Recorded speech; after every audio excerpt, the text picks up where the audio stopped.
Alright, how's it going? Welcome back to more of the Zonai Run, where basically this big phase of the run is just doing all the shrines, because we did all the regional phenomena, and last stream we did a bunch of shrines, and now we're kind of doing a similar thing, but just starting with the cold areas, because that's like the most prominent climate of the map, and between finishing the cold areas, doing all the shrines there, finishing the Zonaite set actually, because I didn't get the full frostbite set, we'll do all that.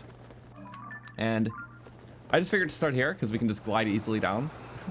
It's a fun place. If you miss that, yeah. Oh, so that's something you can do. Oh, and so is that. Whee. I just figured it was a good starting point, but that begged to differ. I just want to like skydive to the shrines because like if you have the sky stuff, it's like it's gonna be easy for just doing single point expositions. Yeah, that's just mainly the goal today. And welcome everyone. Hopefully you're having a great Wednesday. I want to say it's in this cave. I couldn't like the loose locations, and I'm pretty sure it's in the cave. If I'm wrong, hopefully it'll still be fun. And is it as cold in the caves? Good question.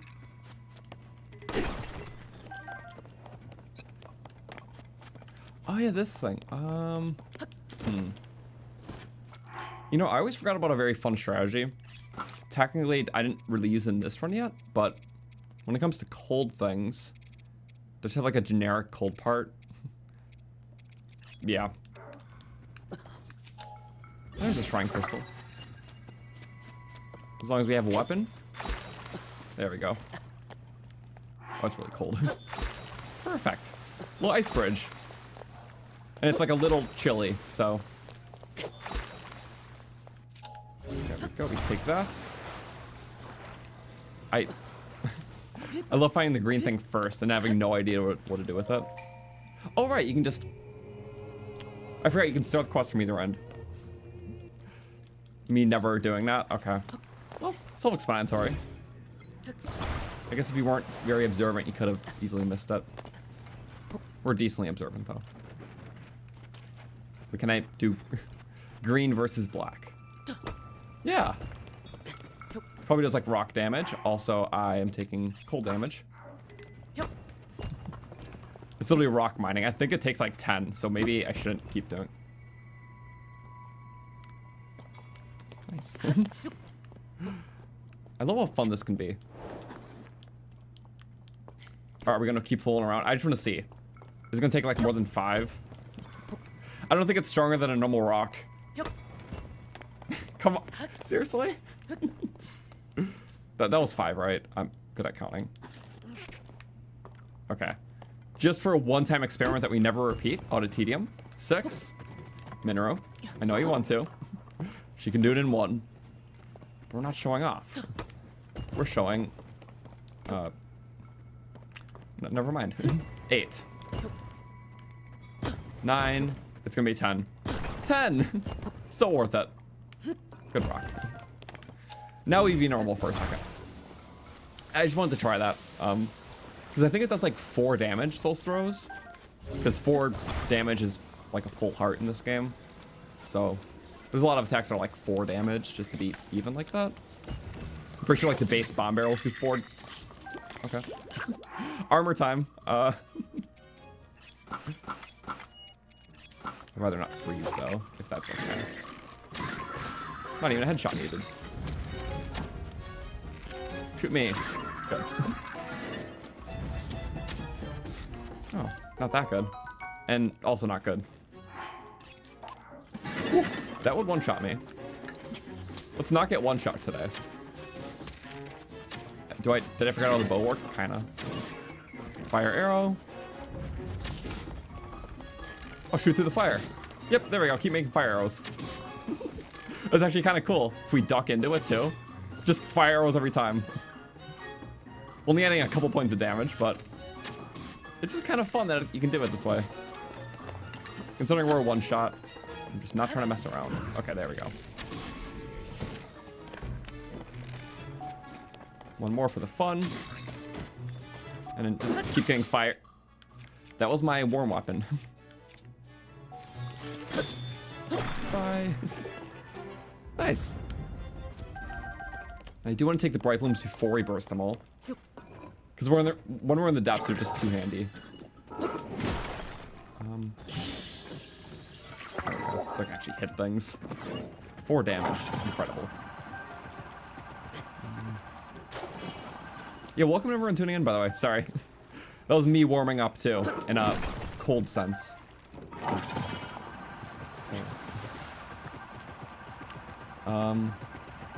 Yeah. I think that's all. I might as well mine. It's like, that's good to get in here, the bright blooms. Because I only use the big ones for the depths. I don't mind taking some cold too, because the shrines will restore us. As long as we don't have a build out, I'll just do whatever shrines we come across.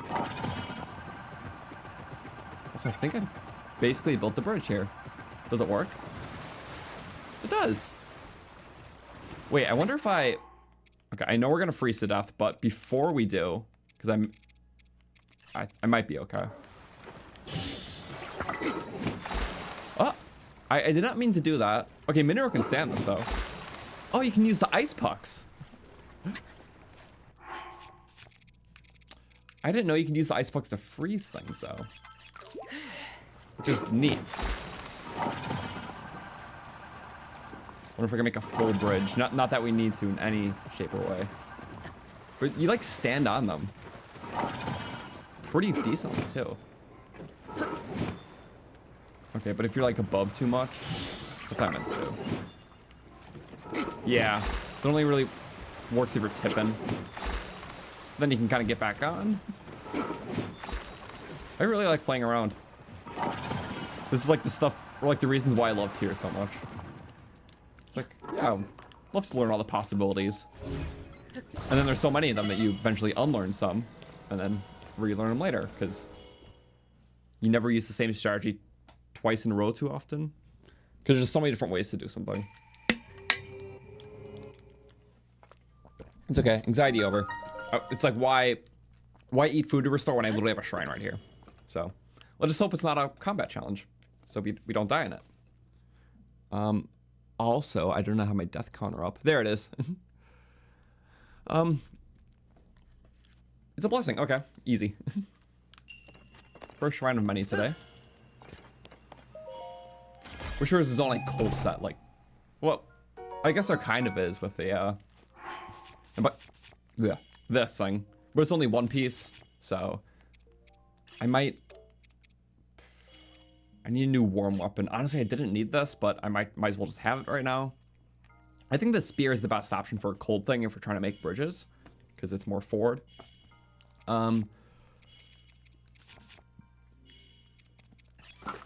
Let's be super counterintuitive.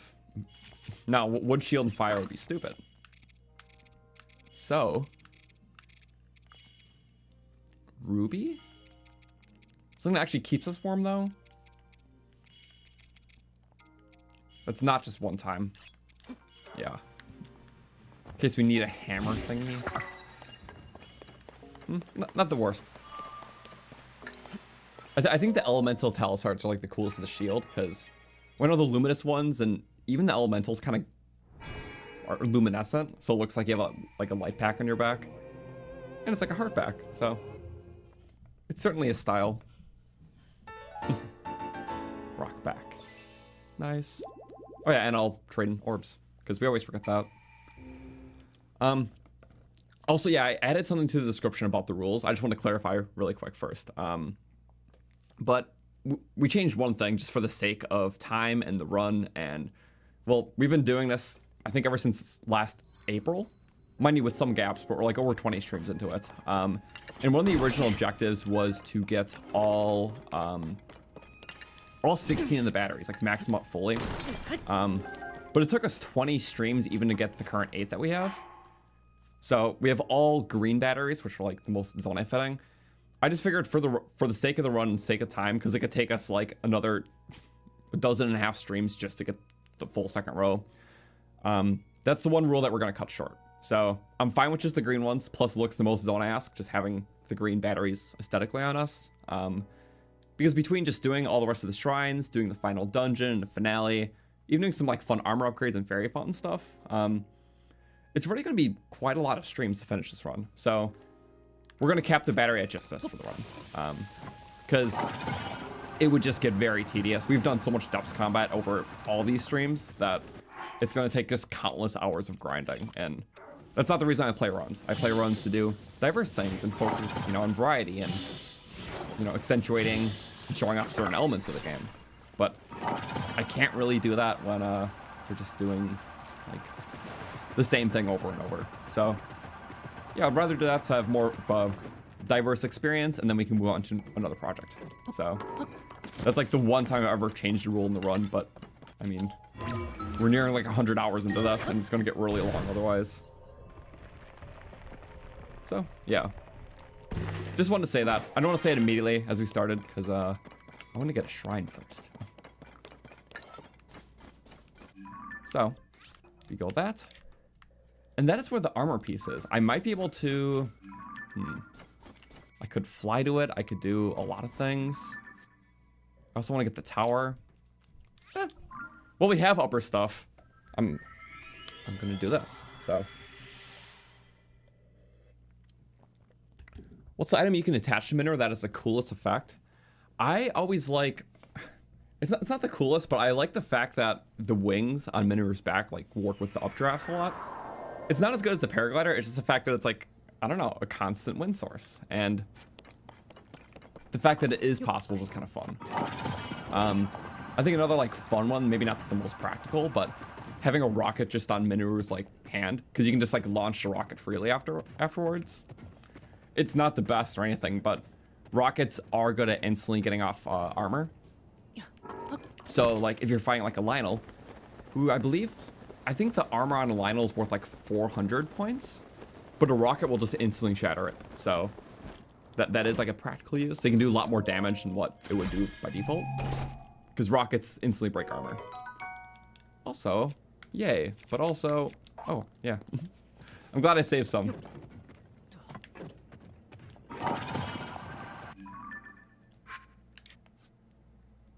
And then we just go there. Yeah. Well, we're just doing a couple of these shrines. I'm not going to bring up vehicle right away. We did a ton last stream of vehicle stuff. So I'm going to kind of balance it.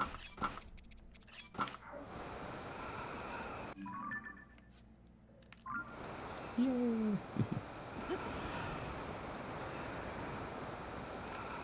That's a start point. I like how they kind of utilize the little divot in the map more, since it's like all centered around the this grand objective in Hebrew. Like I think using Hebrew as like a main story plot was just really cool. But in Breath of the Wild is also cool just by being a good late game area for combat. So both had their use very well, I would say. Also, where are we going? Here. I can't see with the snowstorm. It's yeah. Oh, it's like really low, isn't it? Or am I just going crazy? I'm not. Okay. So I was going crazy. There we go. And I think I'm just trying to think of any updraft from like Zonai. Zonai use rockets. Mineru can use a rocket too. This is a fun one. Oh, how convenient for a ledge to be there. Will you get another one? Yes, you will.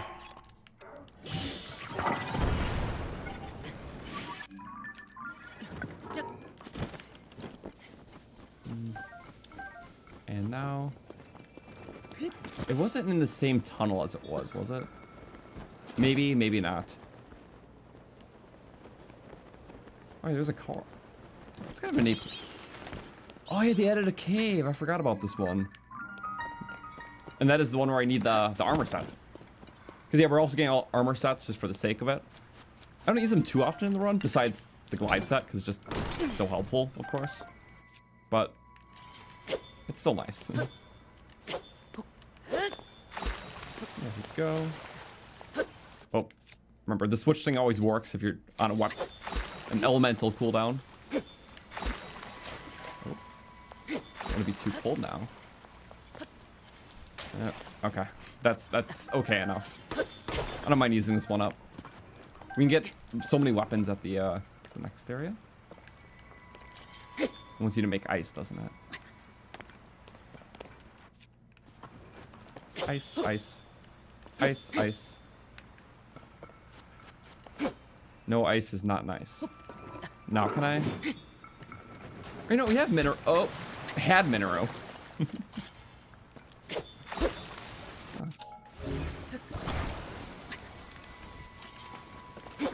Always freezing to death. Having quite the chill time.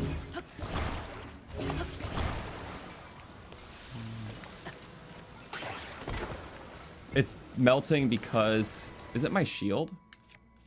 But I need to stay warm. Or I don't need to. We'll heal up in a bit.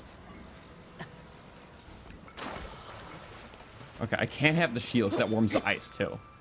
But if I don't have the shield, then I freeze. Oh.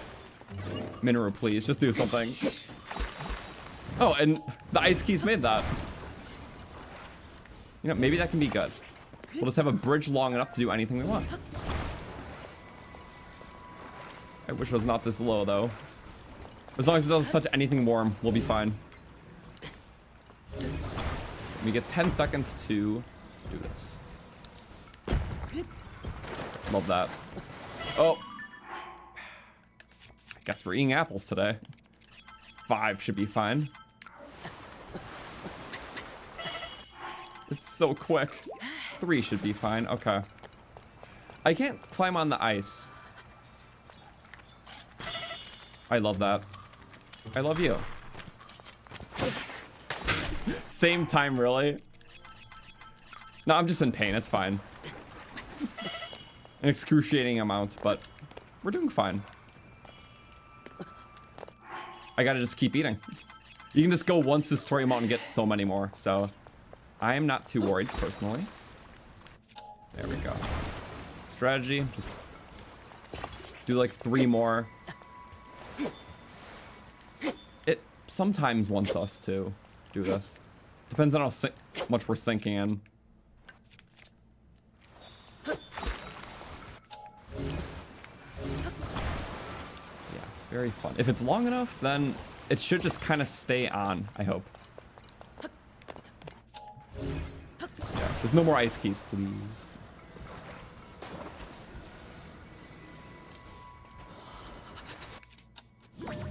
I think, wait. I think it's just being dreadful. Wow, okay. Maybe we should just freeze the whole thing. Wait.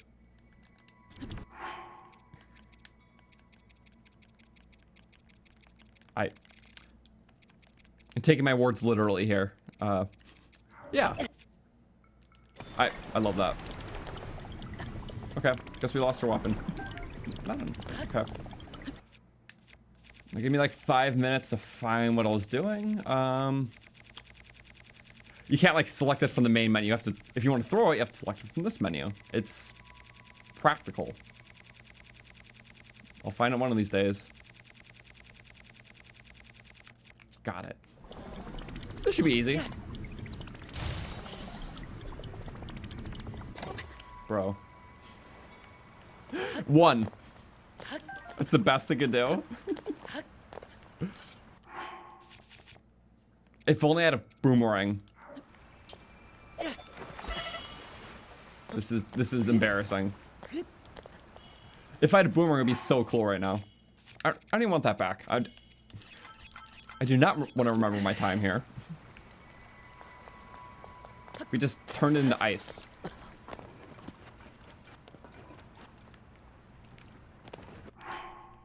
So what we're doing? We're getting our weakest bow, and then just like shooting it as we wish with ice fruit, which should be most used. Kind of. Okay, we have like a couple, I guess. Hopefully, we don't need this kind of thing.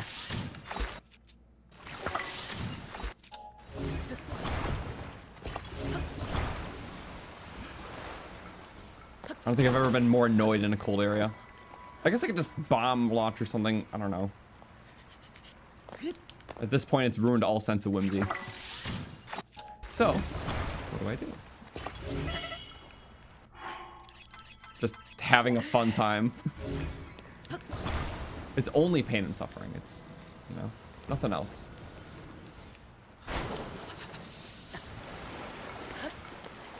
There's not a shrine at the end of here to give us a restore. We're on the other side, right? Just... We are certainly on the other side. Love that. If we died, I'd just... No. That would be a crash out. It's literally just that. No! We walked in the thingy!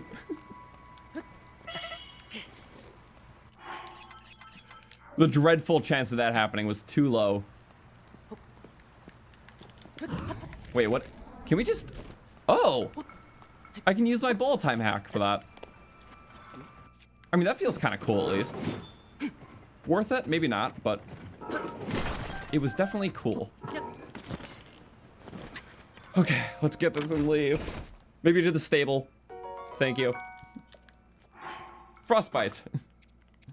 1, 2, and... Did we get the... Yes, we do! Okay. This is like my favorite looking armor in the game. At least for the new tier stuff. And it does not keep us warm. But... On the bright side... Well, I guess Mineru can kind of help. Maybe not fully. Fire and ice.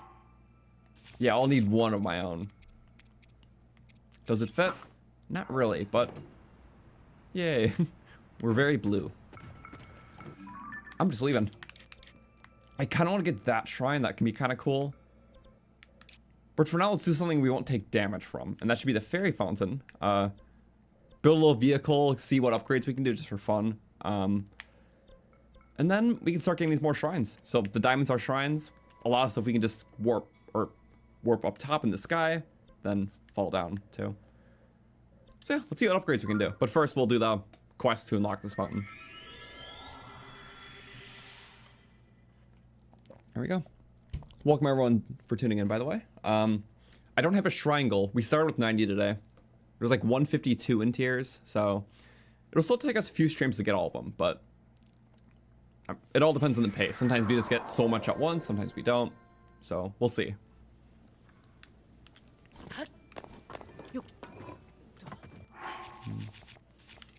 For this one, I'm literally until we run out of parts.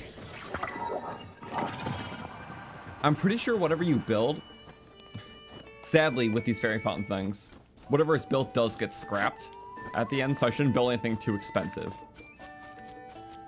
We did with the other ones just because it was kind of funny, but in this case, Great Fairy. That's the quest I wanted to do. Also, I saw that Clearout in the back.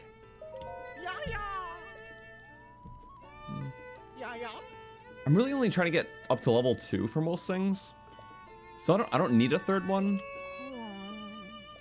It's just because it's a convenient thing, and maybe some we can upgrade to 3. Because like even more defense on the Zonaites, that could be cool.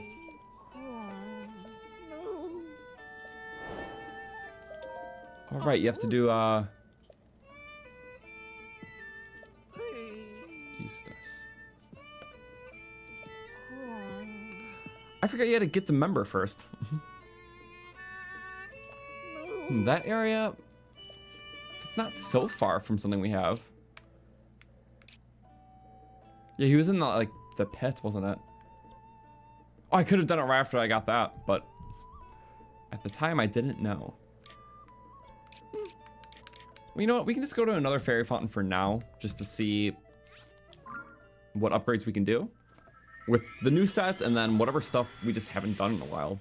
Because, yeah, anything will be good.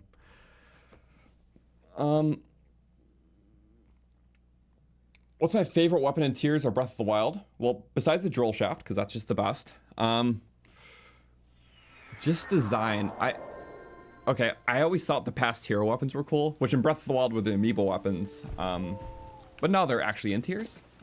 Which, the sad part is that you need a fuse to make them good, which covers up their design. So that's why I prefer the Breath of the Wild iteration, because they're powerful just in the state that they look like. So, I mean, I think the Big Oran Sword's cool, and the Sword of Six Sages. Seabreeze Boomerang's really just, I don't know, it just feels awesome, just a cool looking boomerang, and there's not many boomerangs in the base game, so I think that's why I always like that one. And I guess the good thing with tiers is there is a good fuse for that one. If you attach an electric key swing with the Seabreeze Boomerang. I call it the Thunderbolt because it literally just like extends like the yellow mark on it, and it's a long range, fast throwing lightning boomerang, and it looks really cool and it works really cool. So that was one of my favorite weapons in our 100% playthrough. So I'm kind of excited to one day do another like tiers 100% kind of thing, because just having like a really cool weapon loadout, stuff like that. The best grass cutter is a soldier's claymore with a Big Oran Sword fused to it, because the Big Oran Sword has more durability than that soldier's claymore, so it'll never break off before the weapon does. Like, it'll break all at the same time, so you won't accidentally lose your attachment. It's good for the amazing range and also the best grass cutter in the game, because the soldier's claymores have less stamina usage. So, yeah, I think it's nice. That's the most I can say right now, because I like to provide a visual, which I can't, but Soldier's Claymore with a Big Oran Sword in it, great for spin attacks and grass cutting. And then Seabreeze Boomerang with electric key swing. It's fast throwing, it's far throwing, and electric, and it looks cool. So there's like two combos I really like. What do we got here though? Yeah, I can't get the level 3 stuff. I accidentally picked up some other stuff because that happens. I can do some upgrades, okay.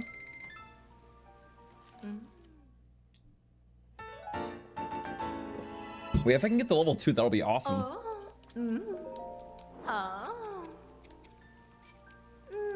Just barely.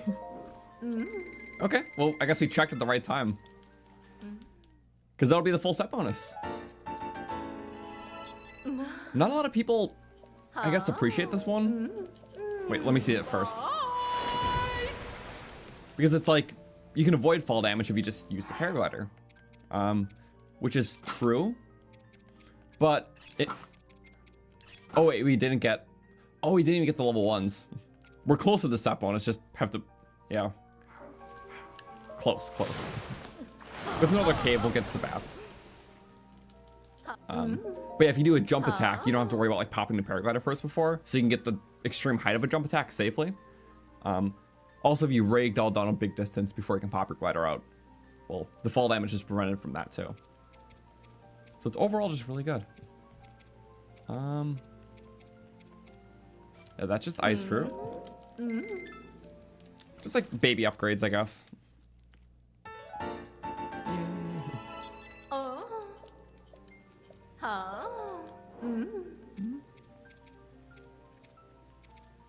Yeah, that just upgrades the spin attack time. Don't even have the butterflies or that. The goal isn't upgrades in the run, but anything I can upgrade, I might as well. We're not even going to be in a fire area, so some stuff I'm just leaving. I'll just eventually want to get maybe these up another level just to tank more hits. And if I can get this to level 3 or level 2 stars, that'll be nice. So, just for the unique functions. Actually maxing out all the sets in the game is like one of the hardest 100% things. Also, that looks kind of cool. A little top of a tower. Big shine. But speaking of towers, we should probably get one. Where's the tower in this region? It's around here. We might warp here like twice more again just to get what we need. But I'm going to warp here, get the tower, and then from the tower, I'm going to get the nearby shrine. Yes. We should have the map full up by now, but we don't, because that's just kind of what happens in a challenge run. It's like a challenge playthrough. So, in between. Usually a run's very focused on just the essence of hand. And a playthrough is very thorough, at least the way I do it. So this is very much an in-between. So I'll have like a lot of stuff done. We did so many builds, and then at the same time, we're still missing like towers. Very basic things to have.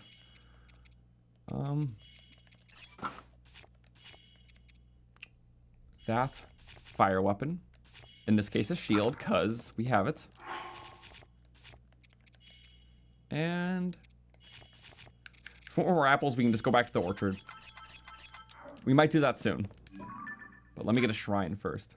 Because the goal today is finishing all the shrines here, which there's at least a dozen. Wait, 1, 2, 3, 4, 5 in here. There's like 2 in this cold area and like 3 in that one. So that and some more. Oh, and it's right there. We can literally just glide through the top unless there's a quest. But I'm pretty sure this one's just meant to be like, you're just supposed to find your way in. Upgrade the Ember Arbor for Gerudo Desert. It does count for that, you're right. Eh. You know, well, next time we stop, because I still do want to get the ferry. So, when we go to that new fountain. You're right, I totally forgot the desert counts for that. So, thank you. Is it just... Yep, this one's just an enter one. Because it's meant to be like the first dungeon area. Which, yeah, Hero went from being the easiest area to the hardest. Or... reverse. Hardest to the easiest. Or one of the easiest, you know? In terms of like regional phenomenon areas.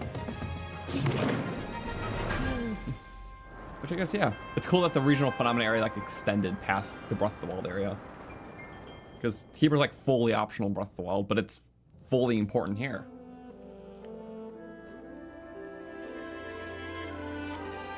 I dig that. It's like the only region that really expands out more for the quest. Because like Gerudo doesn't use the Highlands. Highlands are just, yeah. It's kind of the most like throwaway region in both games. Because they didn't do a lot with it in Breath of the Wild, and they didn't do a lot with it here either. Interestingly enough. Oh yeah, I have a shrine there that I activated but didn't do. Oops. Well.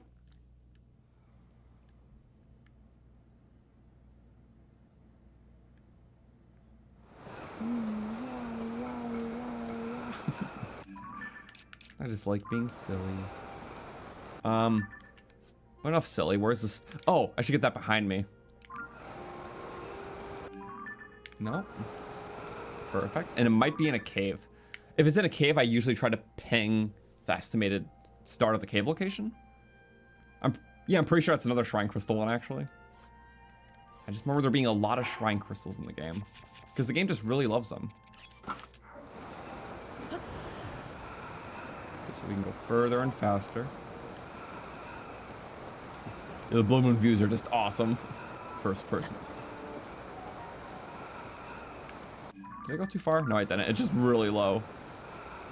Now I'm gonna switch into defense.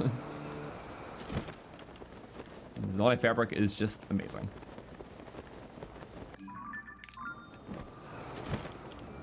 Yep. Before the thing, before the thing. Ciceran. Ooh.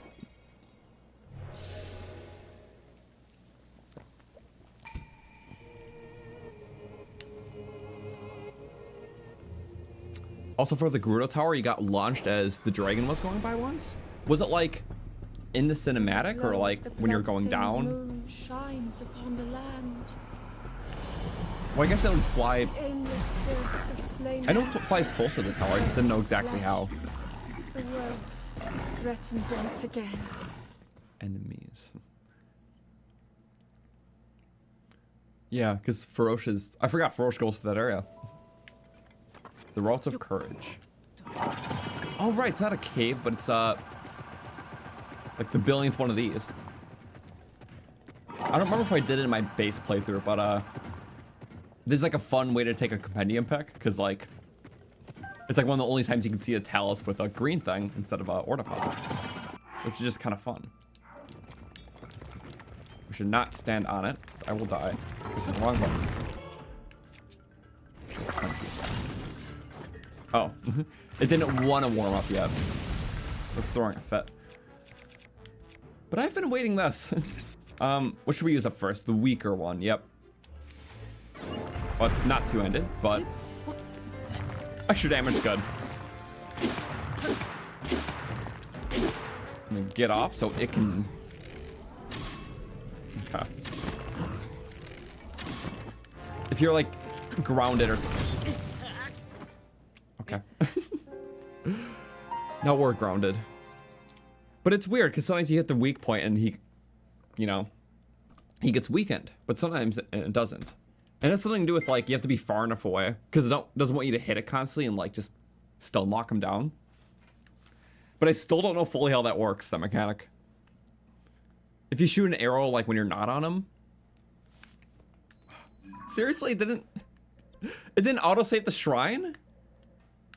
Oh, it did, but it created the autosave probably when it's still in the air. Okay. Wait, no. Wait. But it registers that I got the wait, where did I just warp to? Something isn't adding up. Oh my, don't tell me I just did that. In my head, I clicked that. Okay. So that's what happened. It autosaved right before I touched the ground, probably. So because of that, I'm still here. Because it definitely would autosave there, right?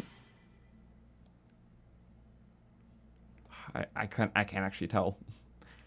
See, the one confusing thing too about streaming, specifically this game, is that the autosave thing, I'm pretty sure is just the one thing that I would cover up. So it would be like right under me.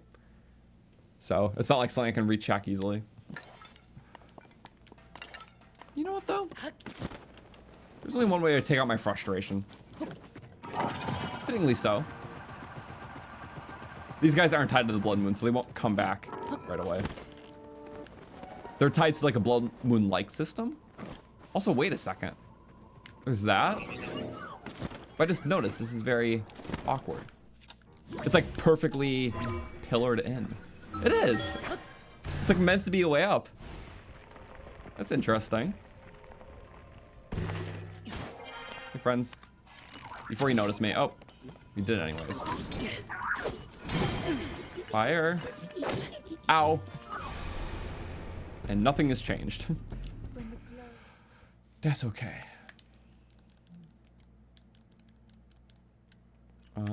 Take it. Okay. Let's use this on these guys. The two. It definitely auto-saved at least, right?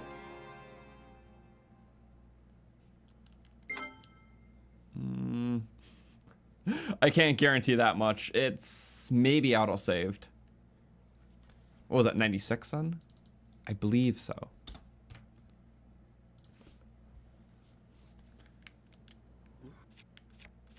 Oh, it was... Okay, when I first went here. And that is fine too. Okay, no alertion. Yeah, base weapons to give, like, elemental weapons too. That can be a one-shotter. Can we do this again? Like for the 8th time?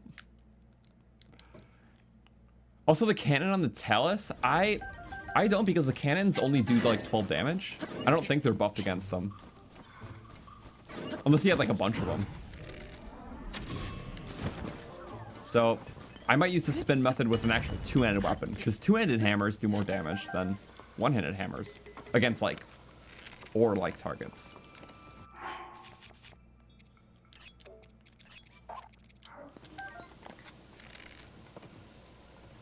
You know what? I think the snow is like a minor stealth buff. But these guys are like very observant. I forgot. Oh wait. I spoke way too soon. My quick spin did not come out. Okay. I'm struggling here. The quick spin is a move where you have to spam rotate your analog stick and hope it works. If it does, then you ragdoll the enemy. If it doesn't, they ragdoll you. A fair trade. But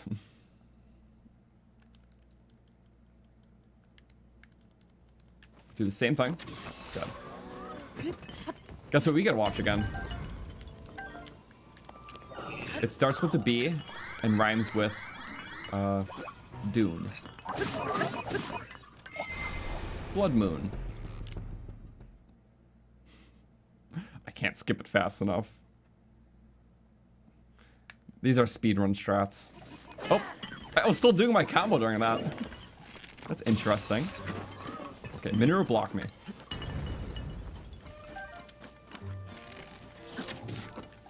Nope.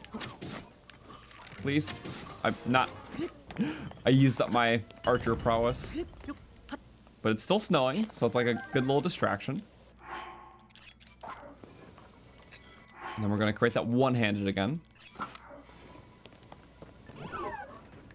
You did not. Oh, your eye's that high. Okay, that makes sense. No bow.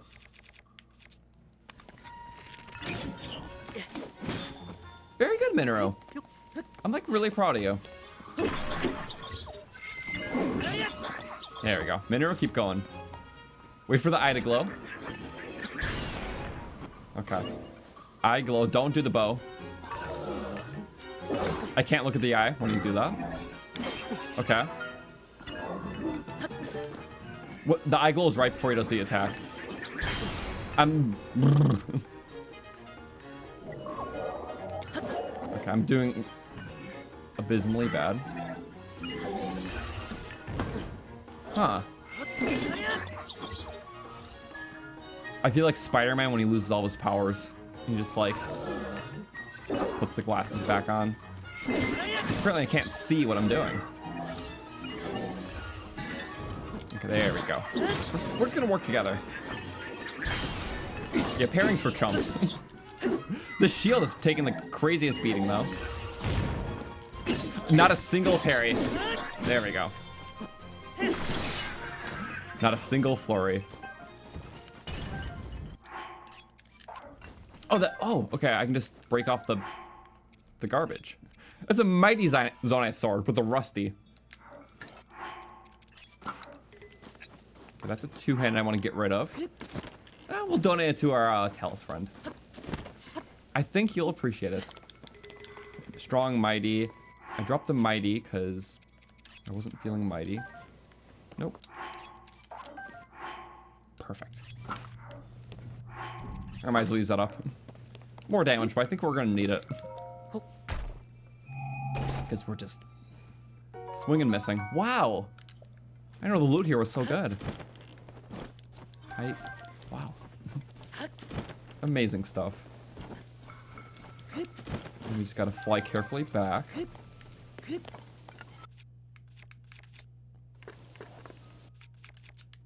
Can I? It's a little far. How about we just... That's why I have the time bombs. 30 damage by default, but... I don't know, sometimes I get a lot more than I do even bomb flowers, so... I just utilize that. The tumble! 20 points. Regardless of what happens, I'm gonna be okay. Do Zonai looking chests ever have modern items in them? I'm pretty sure it's only Zonai, so sometimes it's really weak. It'll just be like Zonaite or charges because it's just like their storage. Obviously the weapons are the best thing, and devices and whatnot. But I think that's definitely supposed to be the point because it's like the loot from the past era of Zonai. I mean, like clearly. Everything that's Zonai related is because of like the rift that Zelda created. The time travel stuff's interesting in this game. But that's why the Zonai stuff very rarely interferes with like the modern stuff because it's quite literally like sustained from an ancient era. Because I guess to explain it the best, it wasn't really explained fully in the game. I'm kind of going to lower territory here, but some people still are curious on why the upheaval itself happened. And it's pretty fair because I think like Impa barely explains it like after you do all the memories, if you choose to go back to her. But basically Zelda going back in time and obviously like altering the past. Well, it makes sense that you can't fully alter the past and the past events like changed. Like everything in the past still happened, but Zelda going back in time created like an alternate past that when it finally caught up to the time where she worked back, that alternate past and that whole alternate like a timeline merged with the current one, and it kind of created like a rift that like brought in elements from the other timeline into this one.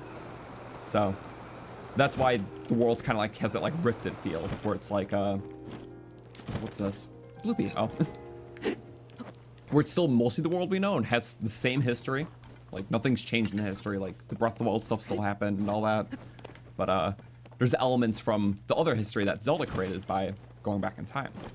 But of course he wouldn't merge until the catalyst happened, which was Zelda going back. So the moment she went back, that history is basically all created, and the two timelines had to merge into one. So it's really interesting the way it's explained. Like it's never super deliberate, but I always found it really cool. Yeah. Lore lesson. But never explained deliberately, because if they try to explain it deliberately in a Zelda game, it would just be messy, because time travel is messy.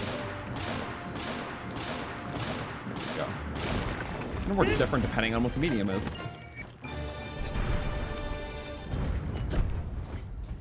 Flint. Oh. Cold stones are nice. Not in really a hot area, but next time we go to the desert, this will be prime. I wish I had a better shield. We don't need that anymore. I'm going to assume it has a lot of durability left.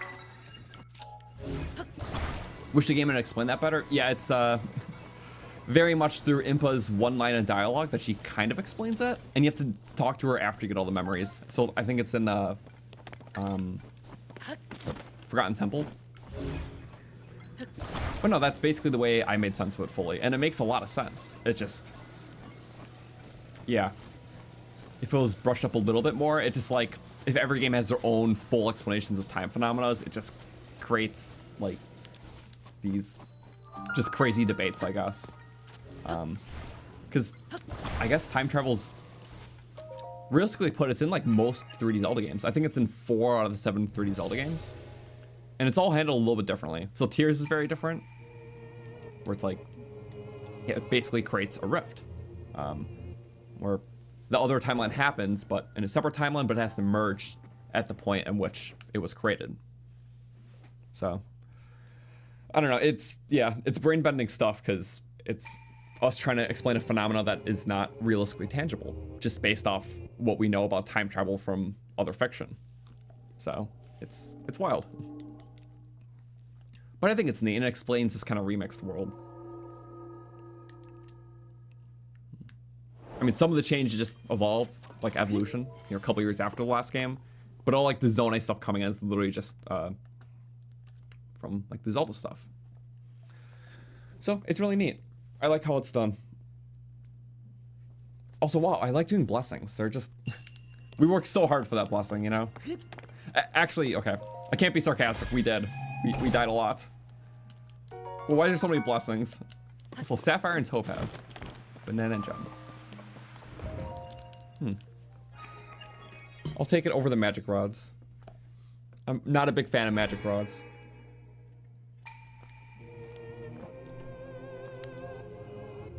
Also 30 plus years old when this came out.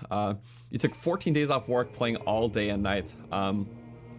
Okay, no, I feel that totally. Like that's gonna be me until they stop making Zelda games. Like only every few years one's gonna come out, and I'll make sure I have like at least 2 weeks carved out, regardless of what I'm doing in life. But yeah, with the problems and how they tell the story, never forget your experience with this golden title. It really is unforgettable.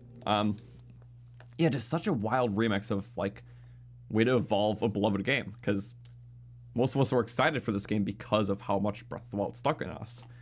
And some people kind of like Breath of the Wild, but just wanted to see more so where it would go. So it was really a phenomenal thing to experience. I think just that first impression with just kind of building on the story with the whole Ganondorf stuff and the depths, how the game started there. And then I guess how it did the whole Great Sky Island and just introduced all these new abilities and capabilities. It really just set up like a golden experience. So I love this a lot. I think, I mean, I can go on and on, but the last thing I really have to say about it is that there's a lot of little things I like better about this game, but there's still like the main few big things I still like about Breath of the Wild more. I just like all the little tweaks to make it feel like a fun remix sequel. In terms of storytelling though, I mostly like the main story and like memories in this game. The dungeon segments, not, in terms of like their storytelling, I wasn't a big fan.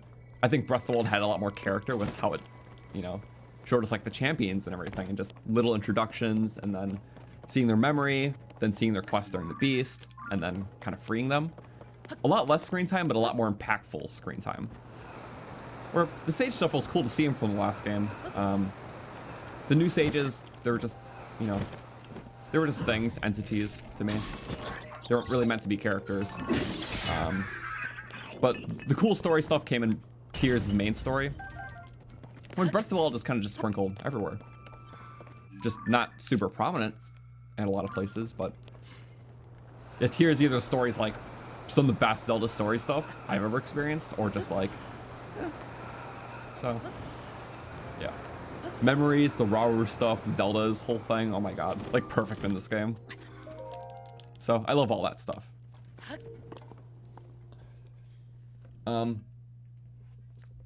I believe, yeah, the only games where Link time travels is Ocarina of Majora's.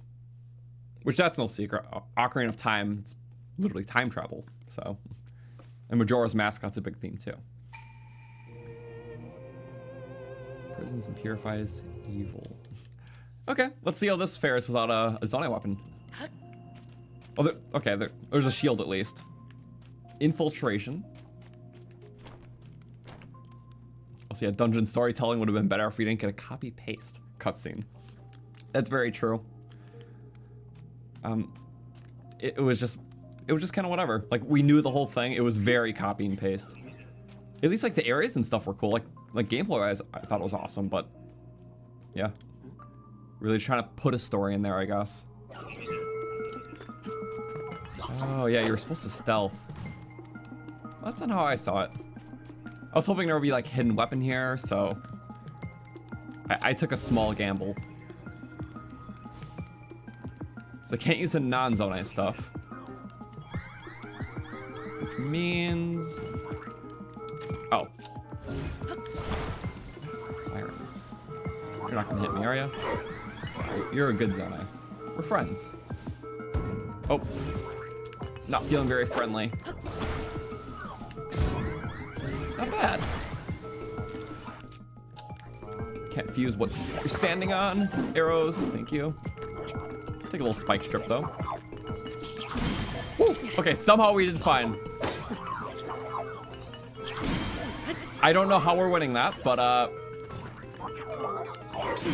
okay, I'll take it. Ow, I won't take that though. Thank you for having a billion hearts, but we gotta shape up. If we kill this guy, it's still a weapon we can't use. Okay. It's wood shield, doesn't matter the attachment. Flurry rush. With nothing. Yeah. Okay, just trim the numbers. What's a bow? Okay, I need that bow pretty bad. Oh, that can charge you very easily.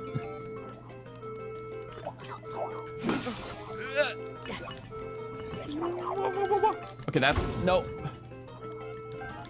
Please pick it up. I'm mashing A. It's less sensitive with the weapons because it knows you don't want to pick up everything in the game. There we go. Couple hits. That was pitiful.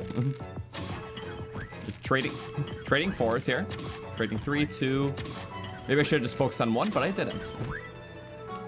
Arrows are probably abundant though. Doubtful. Oh, come on, if I... that's my wing condition right there. Let's get them to break the box. Maybe there could be arrows in here. Thank you. No arrows though. Also, I'll get to your comments after I hopefully win this. Oh, lasers. We jumped through them. Oh, weapon storage. Yes. Wait, that's so handy.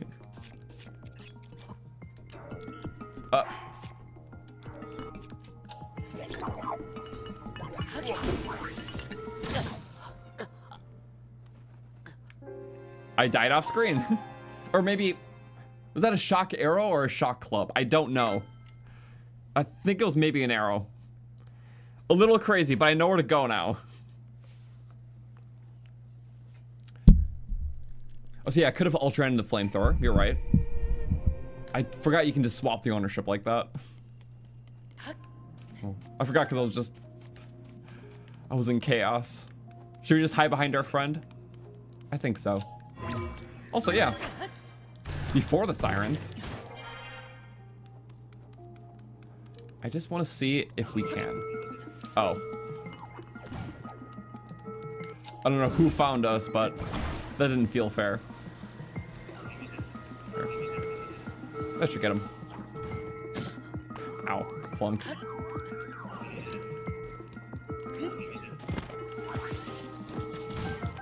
Okay. Take all this stuff. Yeah, that could be bad. How about block barrel? 1 damage, pretty good.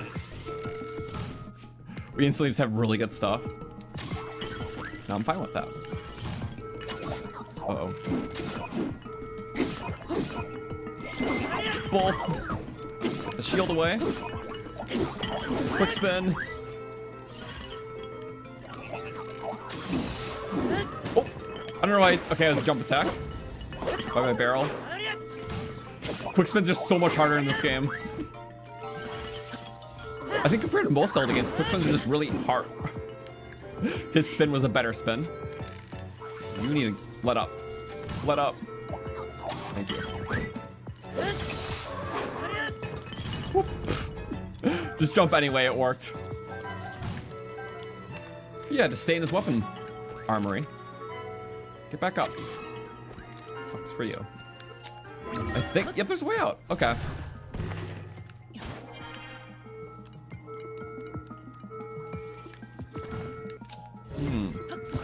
There's just, oh, it wants you to infiltrate the storage. There's just so many ways you can see things that, you're never gonna see it all the ways.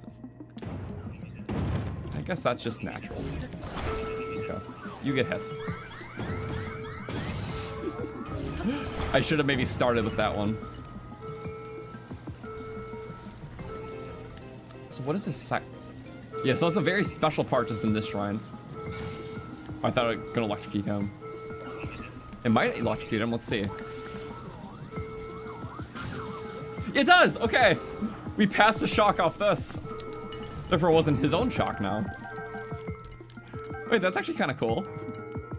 I mean, he was dumb enough to shoot it. I don't care, just break it. Maybe I do care. Oh well. There's only like, oh, just that one, okay. How should we finish him? Little spike bath? I can get behind this. You're right, this one. I tried to lava barrel in. Okay, just follow the shadow. Really? Oh, I'm good at this. It's not my day for parrying and flooring. Okay, but the eye glows up before the attack. You can time it that way for most attacks. Nope. Sometimes it's sooner or later, though. The eye's a loose indicator. But these guys feel a little harder to read than, like, the goblins, so I think that's why they did the eye thing. There's more like a natural humanoid arc that you can kind of time your attacks with. These guys are more, like, unpredictably robotic about their movements. So because of that, they gave them the eye sensor, so usually as soon as their eye blinks, they're going to attack pretty soon after that. Sometimes almost instant, sometimes just like very soon. There's a small window. Also, yeah, the delay for the stream chat, yes. So there's about like 15 to 20-second delay when you say something when it appears on here. That is because of the latency option. As a streamer, I can choose the latency option between like very low latency, a little bit of latency, and then like normal. I have it on the most latent setting because it improves the quality of the video and therefore the VOD too. So the actual picture quality. If you notice streams, a lot of the times with low latency, either when they're live or especially like as the VOD, they save in just a horrendous quality.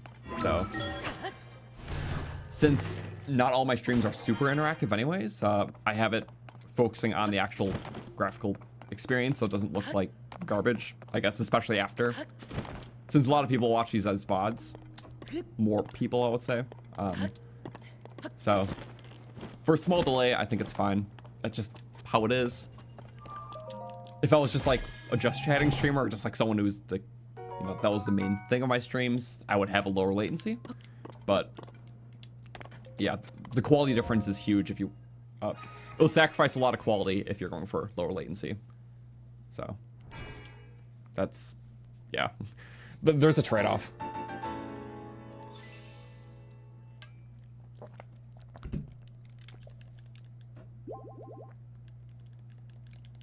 Otherwise, yeah, that should be pretty fine.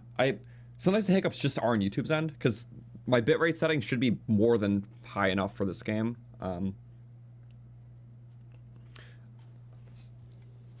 It's hard. YouTube sees streaming as a free thing, so as long as it's passable, they're just going to make sure things run passable, and not always the best. Because that's just how it is.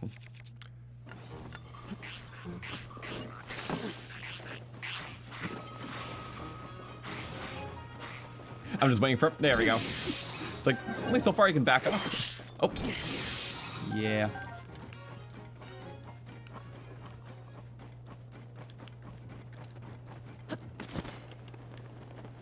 I do kind of like this area. Hot spring. I'm pretty sure it did have a lot of those alphas in here. A breath of the wall too. I don't fully remember that though. It is better utilized with having a shrine. But I'm pretty sure those alphas were in both games. Also, they didn't add anything here. I like how the hot springs have like lava falls beneath them, because that's fitting. That's how a hot spring works, as I've been told. Okay, we have that one. We have 3 more. Maybe I should fly to this and then go down here. I could literally fly because I don't have a good warp there anymore. Yeah, that would be an okay warp at best. Yeah, we might go fly time. I can't have full Zonaite set on it because I need my cold resistance, but 2 pieces save some battery.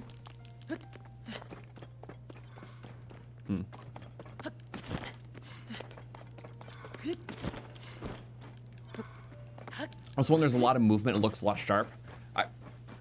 I can check my bitrate. It's at like a 7,000, which is a lot higher than what the game would naturally run at. So I would assume there's something more I can do on my end, because that's very high for a 30 FPS, 900p game.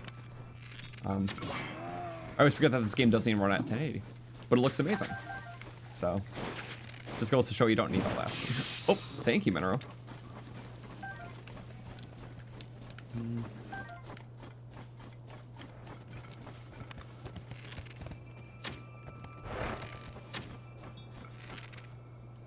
I tried.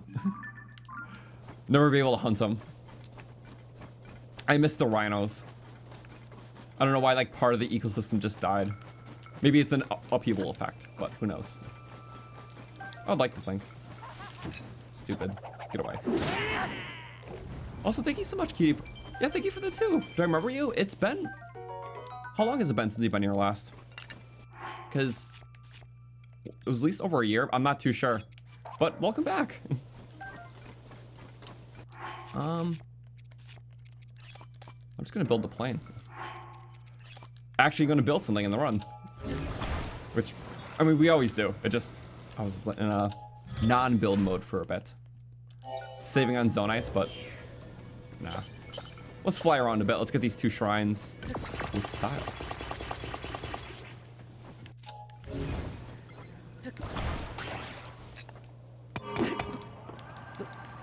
And yeah, have you played Echo's Wisdom? I've played it twice already. We did our base playthrough, which even upon beating it, I was very close to 100%. So we spent the rest of that stream just 100%ing it. It was a lot of fun. That's in, well, it's on the channel in the live section or in the playlist. We also did a special challenge run where we beat it using random echoes. So after every dungeon, I would give allow myself to use like 1 more random echo. We used like a wheel spinner. It was really fun. I didn't make that one to a video mainly because I'm just dedicating more to my time towards editing Breath of the Wild and Tears projects. But it was still a fun run that we did, just live. And I do want to give it another playthrough too, probably sometime later this year. Just the amount of versatility you can do in that game. There's so many unique combos too, so they kind of took that more modern approach of that. Like I like using some like the wind blowing mechanisms in that game to like launch yourself up really high, like those like spherical wind blowers. I forgot what they're called. But you can like ultra them in a certain way to like make yourself like ride upwards. I don't remember the name of all the weapons in the game. The hand grabby thing. I don't know, there's ways to manipulate the physics to do crazy things in that game. So the best way I can say it. I haven't played it in a while. So we just played a lot around launch. What? I pressed the wrong button. Okay, I should just back up. Best way to deactivate that, just walk far enough away. And I guess it's a cave, so I guess we will be attaching something on it so we don't lose the thing.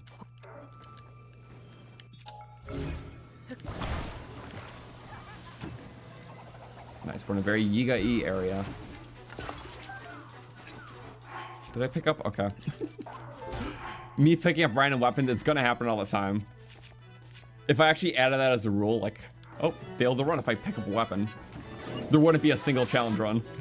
It's too easy to do. Okay, Mineru, you just do something, okay? Okay. I was like, what if we randomly parry here? Because that's what my brain thinks of at the randomest times. Yeah, sometimes you just get it. And their attack patterns are pretty consistent.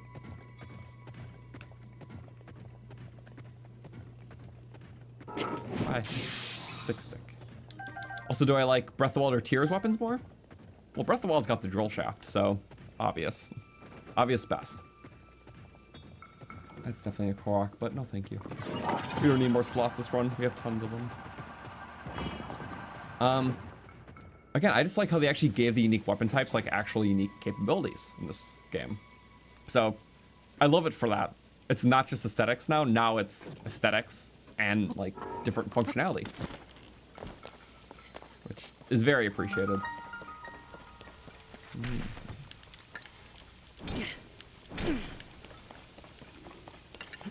Hey, you know, we just stand by it, and then 3, 2, 1. Actually, okay. That's kind of nice. Oh, it wants us to dive, maybe. Or maybe we just go. That was lame. I don't know if it did it because it was the final one. Oh, hi. Burn him up. There we go. Freeze. Control the fight. Burn him out. Arrow. Thank you for missing. That could have been really bad. Oh, silly bokoblins. Ah, silly shield. Okay, bye-bye. Death by freezing. It's still wild to, well, it was wild to me initially, but I've known it for so long, but the fact that you can, well, when you freeze an enemy, fire attacks don't do more damage to it, because in a lot of games, it's like if you have the capability to freeze an enemy, you can like shatter them out with like a fire thing to like disintegrate them, because like the temperature change. So like there's always the base shatter, but there's always like the fire shatter is a separate thing. That's not a thing in this game. If you use fire after freeze, it doesn't do any more damage. So There's no sense to. That's just what we happen to have there, but it doesn't actually add damage. I thought about it more recently because we're currently playing Wind Waker on the channel, and we're doing that on weekends, just not this weekend because I'm busy. But yeah, you have fire and ice stuff in that game, and if you hit an enemy with ice, and then with fire afterwards, it'll just shatter him right there. So it's really cool. It costs a lot of magic in that game, so it's hard to pull off, or a little costly to pull off. But the silver lining is that the stronger the enemy, the less they stay frozen. So for most enemies, they won't even be frozen long enough for you to actually get your fire stuff out to use that again. So that's how that works. But for most like weaker and some medium enemies, you can just freeze them and then fire them and then one-shots them. Mind you, that's like a late game thing, but I just think it's cool. Because older Zelda games did a lot with fire and ice arrows, so.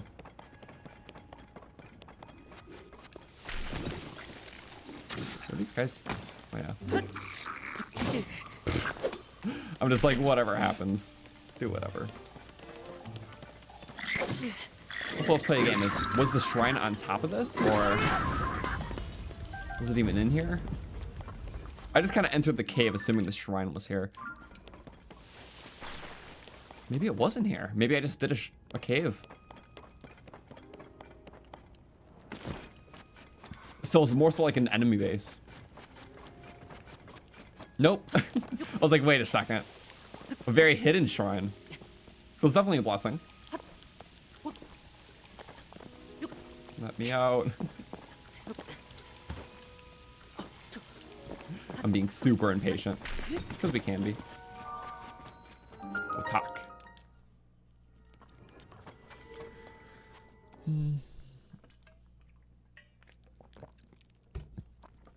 Would it be sad if they got rid of the drill shaft in Breath of the Wild 3?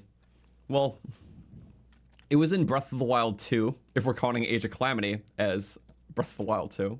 Because at the time, it was like, that was the only Breath of the Wild media after Breath of the Wild.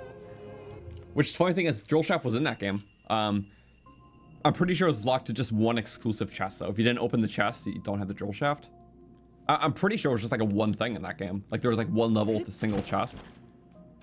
Which, usually there's like multiple things. Like, multiple weapons of each, because that game has like weapon fusing. But no, there was a drill shaft in that game. So, they technically did remove it in, well, Tears, which is Breath of the Wild 2. So Age of Calamity would be like Breath of the Wild 0.5. Yeah, I can't wait for Breath of the Wild 3 and Breath of the Wild 4 and 5. No, I love the game, but they definitely won't stay with it. Because already getting a sequel for a Zelda game is wild. Like, that's not a thing that happens very often. And I'm fine with them moving on. I would, in fact, more in favor of it, because this game is awesome, but kind of leave its legacy here. And just see what else new they can bring. Right now we're doing phenomenal. Here's all the combat shrines that we didn't find before. Ow. You're being a pain. You're all pains. As soon as you start walking. Oh. It's like early, but it worked. I should have saved that arrow for you, shouldn't I? Wait, maybe not. Oh. Yeah, okay, good. Stop that, please. Thank you. Oh, of course there's... Can I just throw the bow at you, please? Maybe I shouldn't have... Realizing I shouldn't have taken his bow because now we can't shoot arrows for me to collect. Oh, but you know what we can do? Look, we're gonna need this. Run! Oh, that's a big bomb barrel. Okay. That's one of the high damaging ones. Ouch. Also, alternating the torches could be kind of fun. You know, I didn't think of that. It's kind of a small flame, but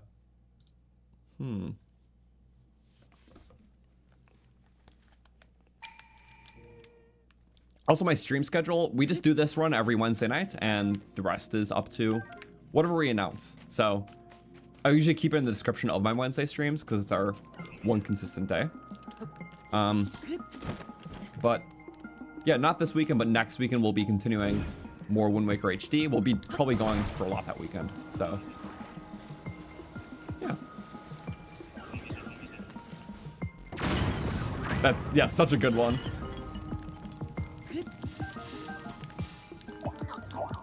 Oh, that's such a bad one. Okay. Probably use fuse. Let's try the torch wrench though. I don't think I've ever done. It does work.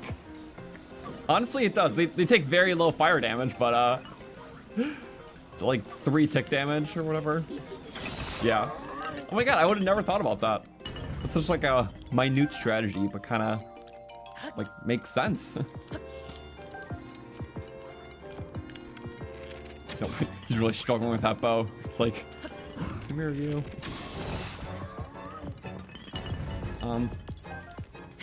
Sorry about the streamer thing. Yeah, I can never be one of those streamers that streams every day because that's like a lot to stream, you know?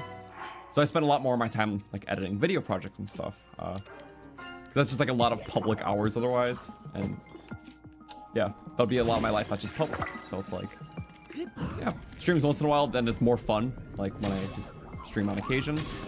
Once a week for sure, sometimes other ones. Yeah, I just think everything's more in balance. I would get very burnt out, I think, for just doing Zelda streams like multiple days a week kind of thing. Because I've been doing this for many, many years. So this way I look forward to every stream.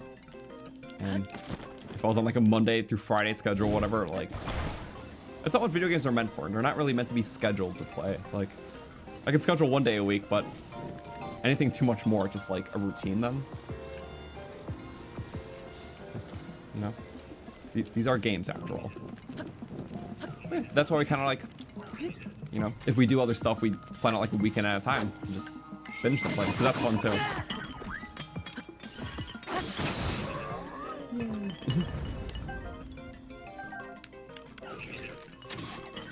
And you get a jump.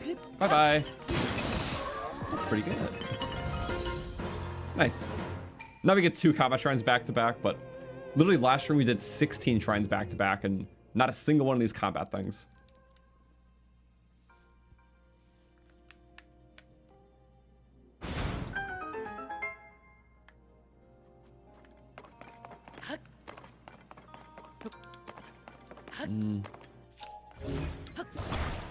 Wait, can I burn the rope?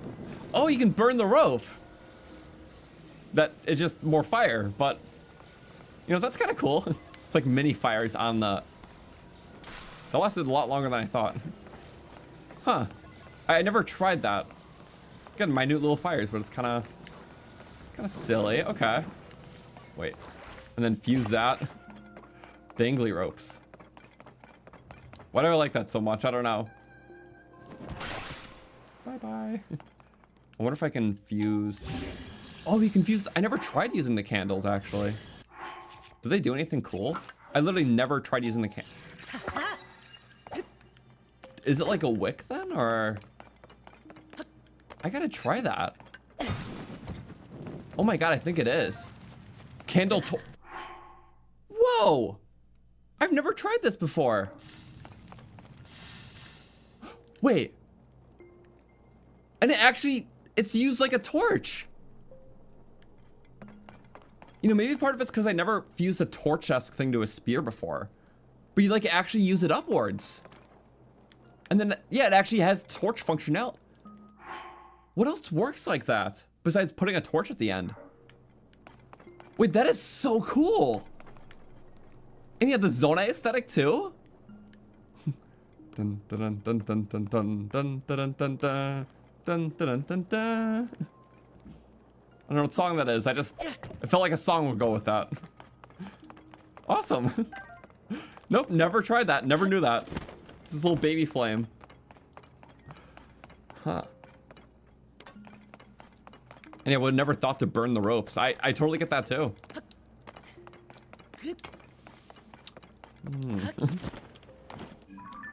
Well, all good for us. Also, not me forgetting that I built a plane vehicle here that was just waiting outside. And now we don't have that plane vehicle anymore because I went inside the shrine. Oh well, it happens. We'll just have to find another way to get here. I could just use springs too. Springs are good. Looks like Link joined some sort of weird cult. The Zonai cult. It's in theme though, right? Huh, I wonder if I can make other candle weapons. What a two-handed candle. Ah, I should... We'll find more torches. They're in shrines. I'm trying to think, maybe the wood bundles? Would that work like a torch then? Again, that one's just like very like proper and it's a candle, you know? It's cool. But oh well.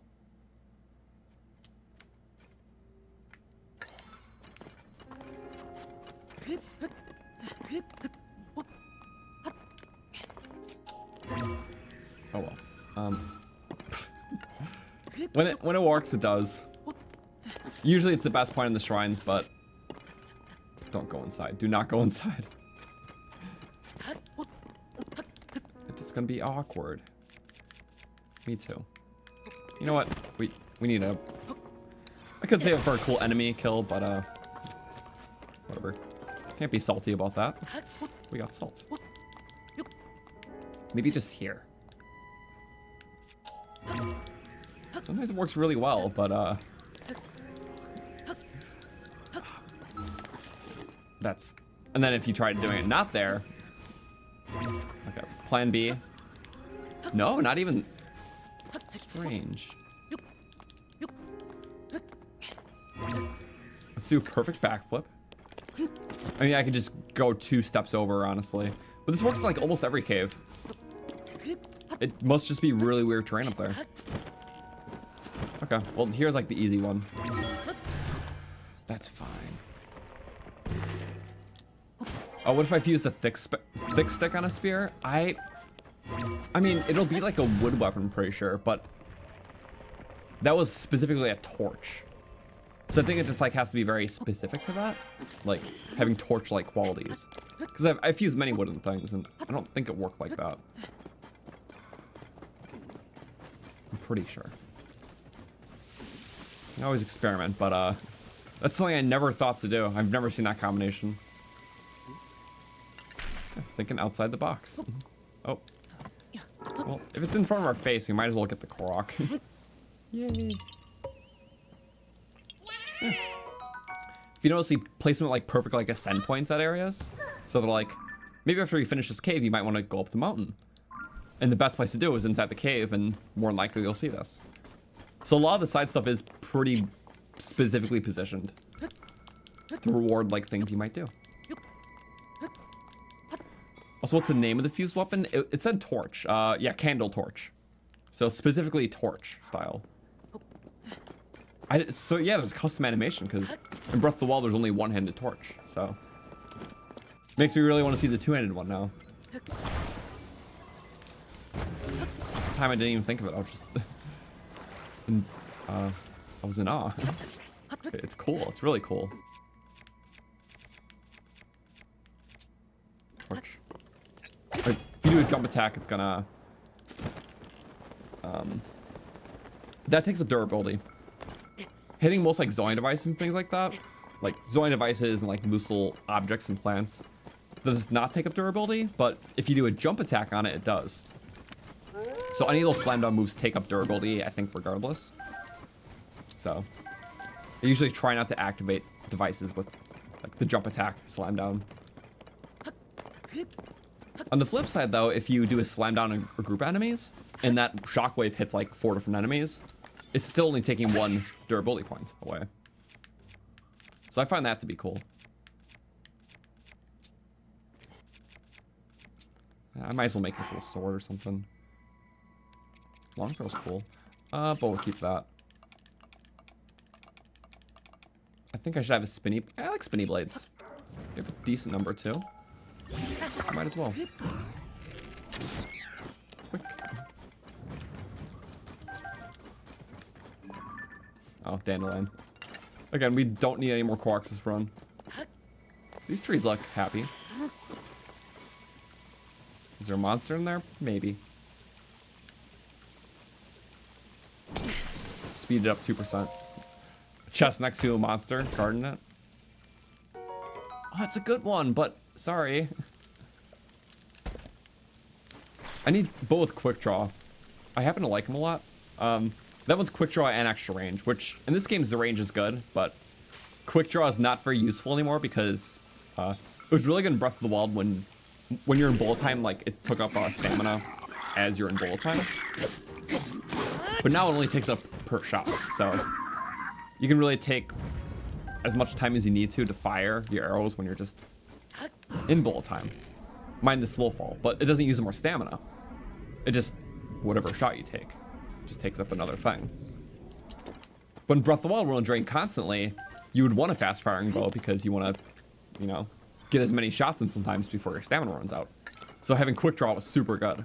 But in this game, you don't really need quick draw. It helps a little bit because you still do sync a little bit, but it makes it a lot less effective to have a quick draw in this game. Which the Falcon Bow has naturally, quick draw. Which if you got a Falcon Bow with quick draw, then it would be like extra fast. So that was one of my favorite Breath of the Wild combinations. Not so much in this game though, for that reason. But I think it's okay that the meta has kind of changed. And I am okay with that. I wish I still had my flying thing, but I don't. Okay, there's the West Summit. Where's Tulin when you need him? It's peaceful this way, at least. Well, these huge valleys. And I think that's a... What are you? Oh, that's a cave entrance. That's a snowboarding cave. Or, I think it's the exit to it. Regardless, it's pretty cool. Just how vast this area is. Like, I'm so happy Breath of the Wild added just one vast area of land you can explore. So when it wasn't tied to the main story, you could just freely explore it. Had a lot of late game stuff. Just, you know, late game enemies, Lionels, just cold bases. But very good for the shield surfer mechanic, obviously, and just the whole scope of the region is just crazy. So, I always thought that was cool. And then, yeah, it's the perfect region to expand upon for this game. At least in terms of content. Although, them being easier on enemies is kind of funny. And the shrine's just there. We could get some freebies, though. Snow versus snow. This should work. Yay! I almost blocked the shot there. It's definitely trying to. Fire barrel! Oh, the rock attachment, too. Tails. Ah! I was like, I hope that wasn't a bomb barrel you chucked. Well, I guess it worked out in that case. What if we did that, and then spin attack? Oh, we did the spin, but it didn't activate the thingy. That, and then... Okay, you can do the spin attack, but it doesn't activate the specific effect. What if we did a... Yeah! Oh my god, the bomb parry! Wait, that was so cool. You parry and break it, but you're still in the parry to save yourself from it. Cute little base. Thank you, guys. Oh, it was an Aracuda. Let's do it again.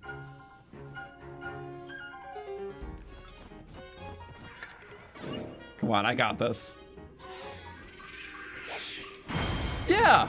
He wasn't close enough, but that felt satisfying. I'll take it. Oh, and goodbye to the eyeballs I could have used. Next. I'm personally a fan.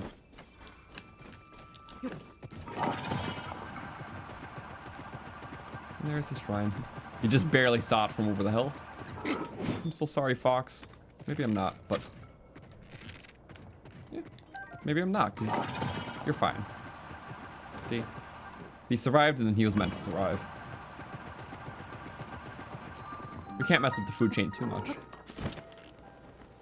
Tayo Supin. Mineru's like, what are you doing? Oh. I'm being dumb, that's what I'm doing. Just the awkward walking animation from any other movement in. I love when I take a sip of water and it gets on my glasses. Like, how'd that happen?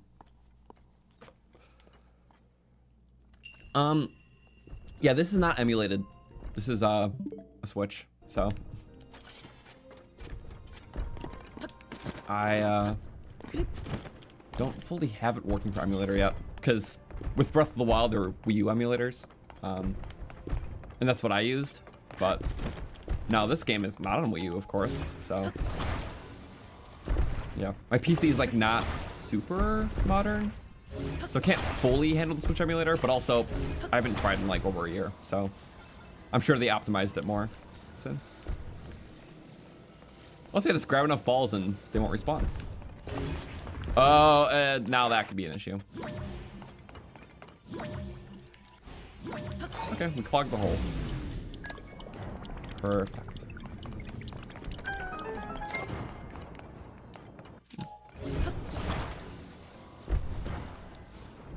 Yeah. Wait. Aha, I see the issue. And then you break off here. We're literally getting it to snap. Oh wait. Yep, and then snap off? Yeah. That's cool actually.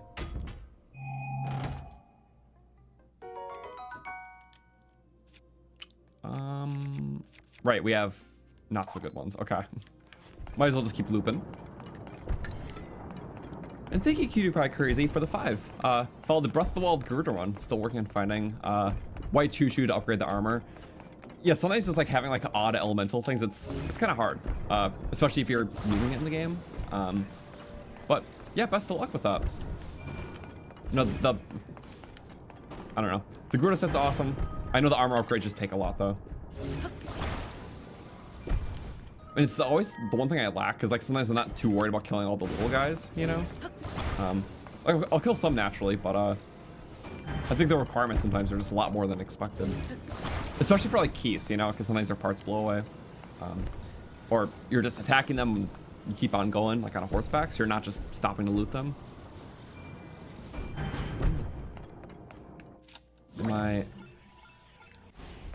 Oh, I'm creating like a little squeezy pop. Okay. Okay, so it wants you to stay there.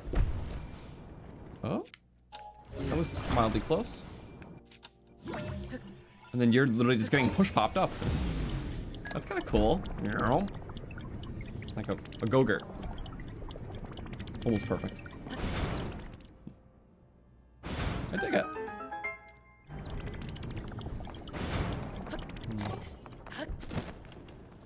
Also, yeah, good thing to point out, I do have a fact for my channel in the description. So just like a lot of general questions that people ask me. And in streams like this, I'll try to answer more, because like it's just, we're just kind of roaming, doing some shrines, so you know, whatever we talk about, just fair game. But streams aren't like very heavily like in a dungeon segment or fights, it's harder to. So I won't be able to answer as many questions like that. So I do have some baseline stuff in that fact, which is in my description. Okay, this one's pretty just a matter of breaking momentum. It's like using recall like a stasis. Perfect. Actually, that was, it didn't have to be perfect, but I'm just glad it was. Wait, that's not something good. No, they usually hit the ceiling. I was still thinking in ascend mode. Ah, this is kind of the same ordeal, because that moves regardless. I just happen to like this shrine a lot. It's like, it's a neat callback of thinking of recall kind of like a stasis, or just unique ways you can utilize recall. Each teaches you a little something. Like this one is like thinking how recall will be independent from the other object it's with, but not attached to. So now, if we recall the ball, there's a window where it will just stay still, where the other thing keeps going. So, I like shrines that really kind of push the limit of a base ability.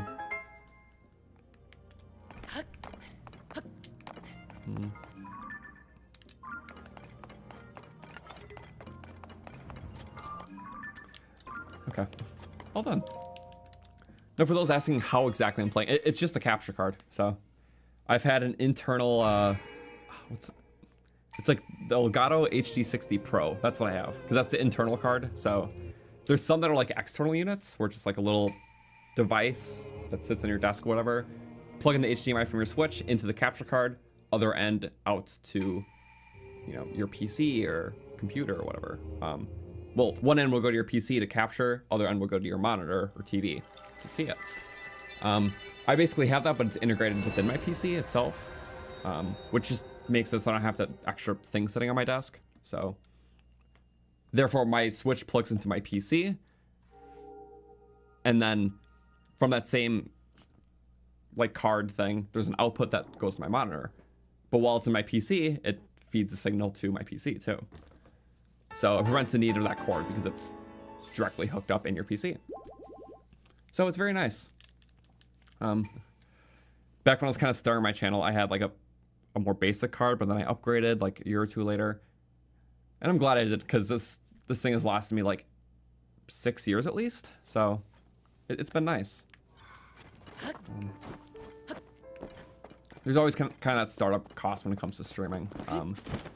Back then it was just a huge passion just to kind of, you know, just play the games with my current appreciation for Zelda. And I didn't have a lot of Zelda knowledge back then either. I don't know. It was just fun. And I was just really passionate about Breath of the Wild after I put in 2 playthroughs myself, like back in 2017. So that's kind of where the channel started. Started streaming like a year after that. But just throughout doing all these sorts of runs and stuff, and just the appetite to acquire knowledge, I don't know. I really wound up liking this game to just play as thoroughly as possible.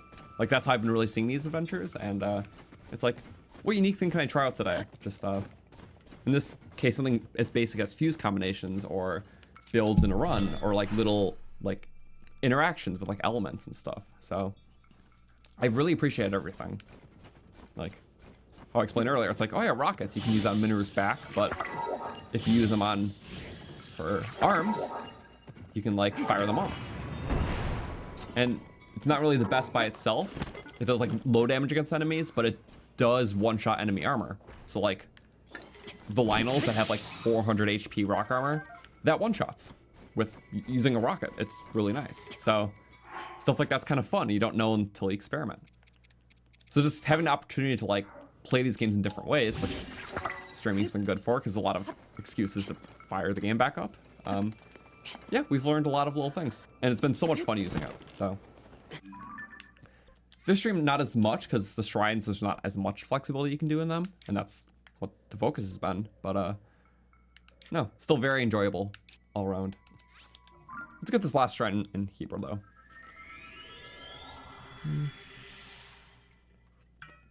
How many shrines are we at now? 95, so we did 5 today. We also got the armor piece.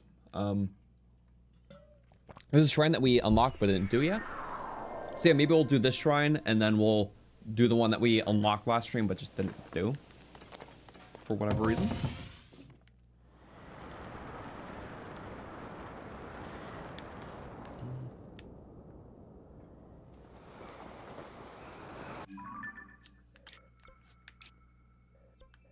There we go. It's okay. That was before I had the map region, so it's technically here actually we want to go. Which means turn 90 to the right, slowly. Since this is like twice as fast as paragliding, we're just gonna do it. Yeah, it's super handy. This is definitely, I think, the most like complimenting new buff in this game. Because like having that skydive travel is just nice. And other things are cool, like I like the elemental blast and stuff. It's more ways to deal elemental effect with like the dragon sets, but you know, this is definitely the best effect.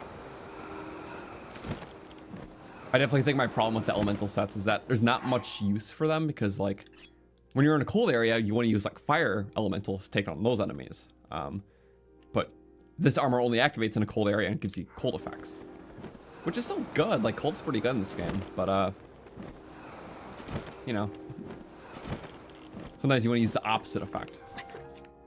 But it still has its uses. And I'm glad it works in the desert too, because, you know, the desert has both temperatures, cold and hot.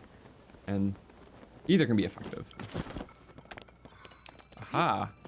More ice bridges? Like that thing we did earlier that we're having so much fun with. Let's do it again, but quicker. Not this time. We did so much earlier today. Noda. There's no plants in here. It's too cold for plants. I think it's just making an ice bridge. There's no other way to... Wait. Oh, that's deep. That's very deep. Okay. Also, I saw a plant. A little plant. That's okay. We get a free restore. Have you ever done Zelda GeoGuessr? I haven't actually, which I know it's been a thing forever. I know it exists for Breath of the Wild. Maybe it does for Tears too, because there's some changes. Maybe at some point. I'm surprised I never did. I feel like I would know it pretty well, right? Just with the raw amount of hours I've had playing the game. Oh well. Yeah, anyways, welcome to everyone tuning in. Just doing a bunch of shrines today, just all the cold shrines. That is the goal. Also, yeah, sorry, crazy. 3 back-to-back combat shrines. I went a long time without seeing anyone, and sure enough, by that logic, you're gonna be more likely to see him. You did okay. Can I get up there though? That would be really nice. Oh, a ladder. And a bow. Oh, cool. Now don't fire arrow me. Or that either. Not using gyro. That's my goal. That's just for the parts. They're pretty similar, all these combat shrines, to the base experience. Just without, you know, rusty weapons or the wood ones. Since only base their Zonaite stuff are the bows and shields. We did like the hardest one first. There was one on the Zonaite Forge Island, because they're really, like, there's like only a shield there to use until like much later.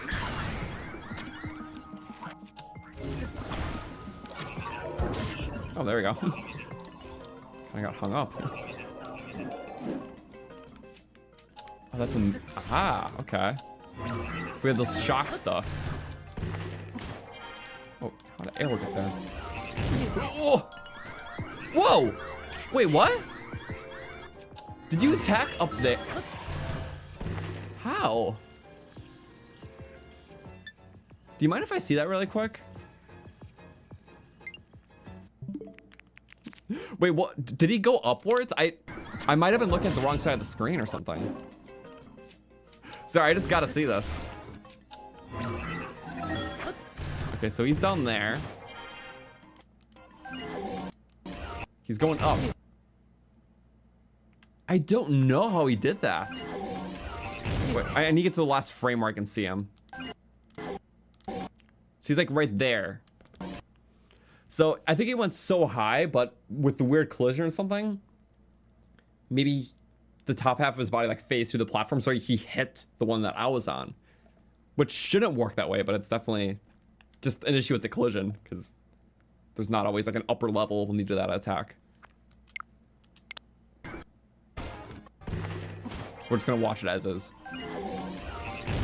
That's so straight. But no, he went like... So I don't know.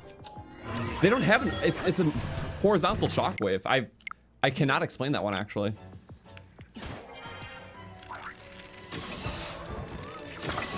They're both like, oh, I'm scared. Pulling that thing. Am I using this set for completing all the shrines? We are. That's the reason why we're doing all of them. Because that's like the fullest Zonai. Or the most heroic, I guess. Link Zonai. Yeah, I've never seen anything happen like this happen, though, so. I'm just gonna push you off. Ooh. It does protect me. Get pushed off. Oh! I think that one you have to backflip. I think that's where you went wrong.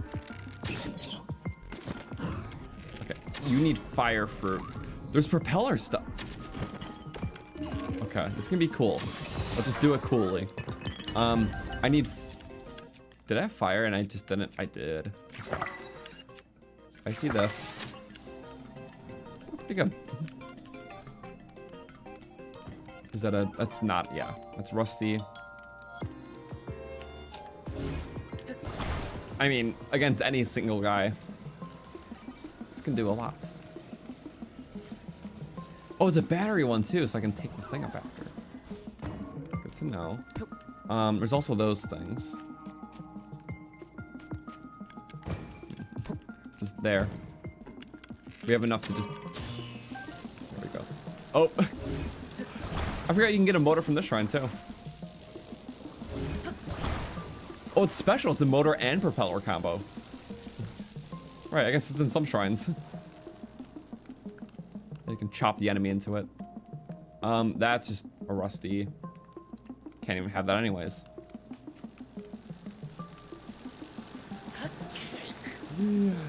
Ouch.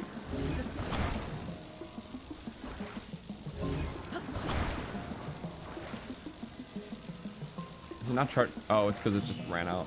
I need to get that guy down, which I probably could with headshots.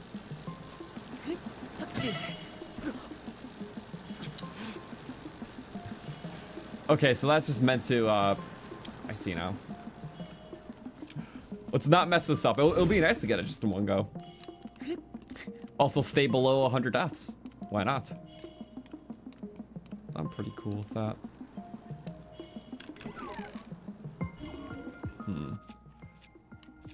Milk out the damage. We have one shock thing. Get him. It didn't get me too, so that's pretty nice. Okay, just get him down so we can get the shock emitter. There we go.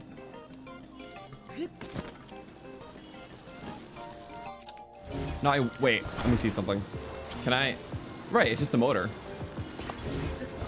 Okay, choppy time? I don't think you can be ultra. That was a little too close. Get close, do it. Chop him up. No! This can be bad, this can be good, I have no idea. Get him. Nice, okay. It's got a multi-hit or something. Here, just please work. Fire to stop him. Oh, he burnt up a little bit in there. Chop. There we go, come on. Couple hits, more. Keep getting whacked. This is gonna be good. It's the only way. Come on, the multi-whack. Get him. Decapitation. Zonai style. Come on. Please, please just do something. He's backing up with every shot, which means local. Run. This is anyone's game. Come on, oh, the shock, there we go. And then one chop. Yes, one done. There we go. Motor chop. Shrine propeller style. Whew. I guess I could have kept him on the shock thing, but I think he does have like a recharge time between shocks. I think if it's something that conducts shock and then you put it on there, then it's like a full shock trap. But it's hard. Sometimes it works the way you want it to, sometimes it doesn't. I remember working better in Breath of the Wild though, like a pure shock trap. Yay. Also, I don't think the Zonaite charges did electricity because a lot of Zonaite stuff doesn't conduct electricity. It's funny that both the signature, ooh, nice, red potion. Both the signature armor, or not armor sets, weapon sets of Breath of the Wild and Tears are non-electric.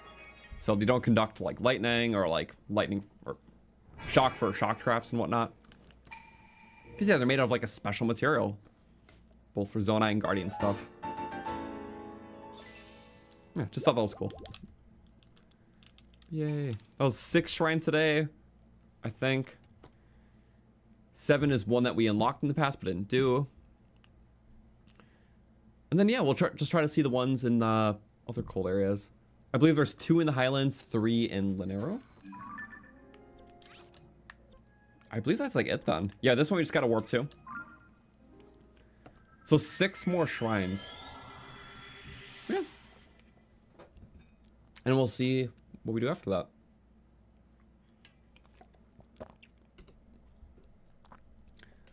Oh, so yeah, that weapon slam down thing was still so on earlier. Because the shockwaves work horizontal, not vertical.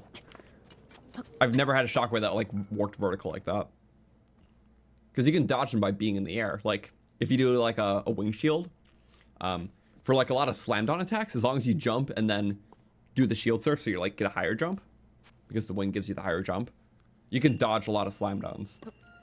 So it definitely wasn't a verticality issue. I just think the hitbox of it was like messed up or something. I never like to blame things on a bug, but I genuinely think that's what it was this time. Oh, the low gravity switches. Oh my god. Oh, and that just solved itself. I don't. Yeah, I mean, oh, we just happened to activate at the right time, I guess. That's so convenient. Please, please, please. Yay. I love the low gravity. Oh, I don't love when it. All right, it's gonna go too far. Whee! I'm the ball.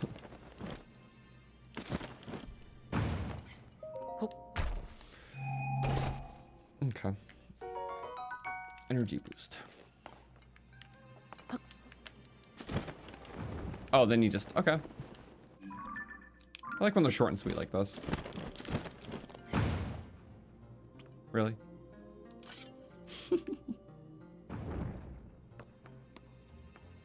Slow walks. How about a little jump? Hole in one. Oh, almost the end. Okay. Oh, now I think it's a matter of now switching it off.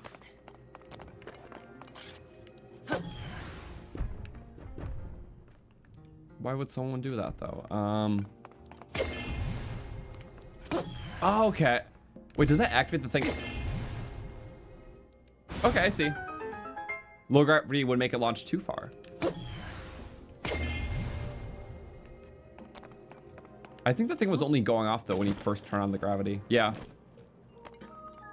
Not only does it activate the low gravity, it also activates the switch. Okay. The shrine kind of solved itself in like an unintentional way for me. I just got lucky with timing. Yay. Thank you, Raw and Sonia.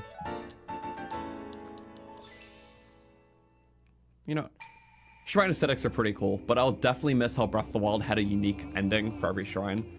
It was always just the monk pose. So like, I'm pretty sure, yeah, there's 120 different shrines and every single monk was posed differently. Like sometimes they did like a hand thing or they had like rings or something, but I'm pretty sure there's not a single duplicate pose. Just as like a little side thing, it's really cool though. And there is an Easter egg with it on the Great Plateau where the 4 monks like have like triangle hand signs and they actually form a Triforce. So one does this, one does this, one does this.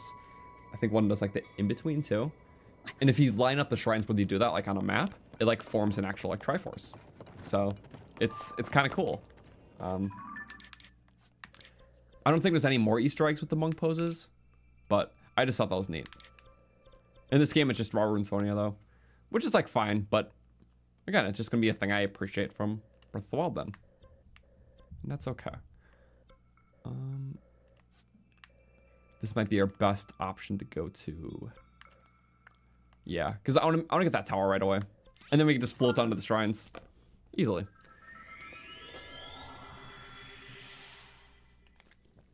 Here we go.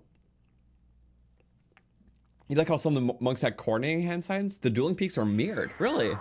That's cool. You know what? I don't know if someone's made a chart of like just every shrine and every monk hand pose, just like on a sheet, all laid out. But I'm sure there's a few patterns. Just like, that's not something you think about very often.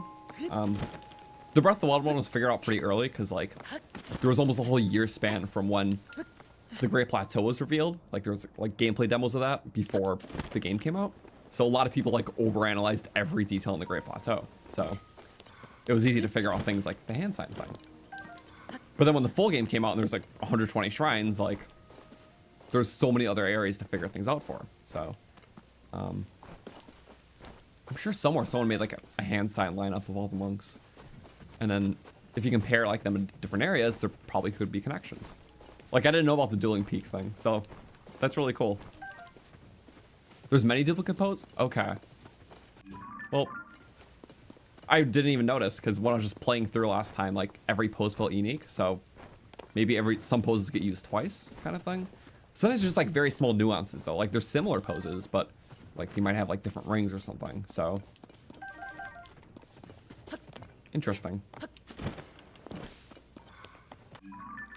At least from the general experience, they feel unique. How many fairy? Right, I didn't have any fairies because I kept dying, so. Now we have fairies, and that's nice. We don't need a new challenge. Let's go. I kind of want to take another bike, but then I'm only gonna need it for a bit because there's a tower already. We have max stamina, so we should go for it. Also, we should find the light. We don't have masters. We don't have the master sword. I have not found the light dragon in this playthrough. Also, we are so high up that that swirl is not very swirly. Oh. Where is the light dragon? It goes in a more convenient location when you like do the memories. But even when I found it, it was like somewhere around here, which I know it travels the whole map, but maybe that's just why I thought about it, because when I found it in my initial playthrough, it was flying in the sky above here. But I will eventually need that for the finale, because we'll be allowing Master Sword for the Ancient Heroes aspect, since it's meant to go with itself. Because its set bonus is literally buffing the power of the Master Sword, so that's like, yeah. It makes sense that the Master Sword is fitting just for that one armor set. And using it against Ganon has some very unique capabilities. The Master Sword's the only weapon that can parry Ganon's projectiles in this fight. So yeah, that with the Ancient Heroes aspect will be an awesome finale. Because you can't really do builds during that. So the crazy part of the finale will be using all of our builds on like the waves of enemies before. Just going crazy with that, and then a full clash out at the end will be against Ganon, Ancient Heroes aspect, Master Sword. And that's the main reason why we're doing this. Also, because it's the most Zonai thing, so shrines are perfect. I'm gonna be cold again, aren't I? Anti-cold. Good thing. Actually, no. Let's speed on over so we get there quicker. I see one shrine.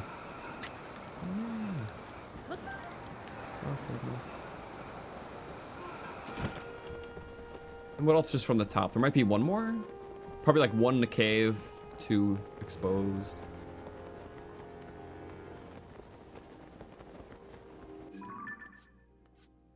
I think there was a... Oh, one side of the Sky Island, isn't it? I think I remember that. Also, my bad. I'm having a hard time remembering what the goddess statues on the surface do in this game. Because it's different than Breath of the Wild. But you offer a... You know, I just think you can offer a scale to each one, and then it restores the main in the Forgotten Temple, right? The main statue. I don't think there's like an extra reward. I think it's just for that.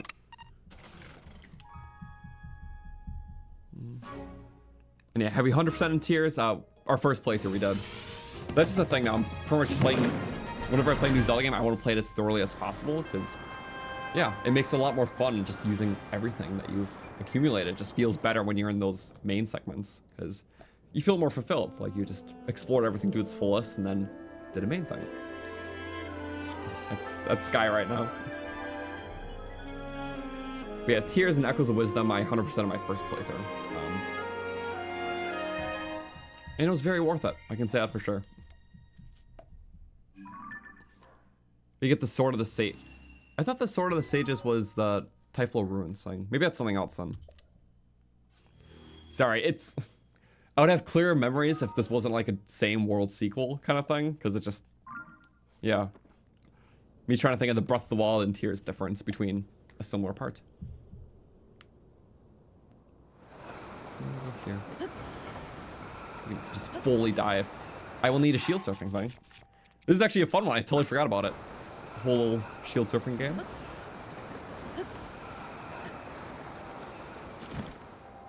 One of the more fun shrine quests, because usually shrine quests are just find the crystal in this game.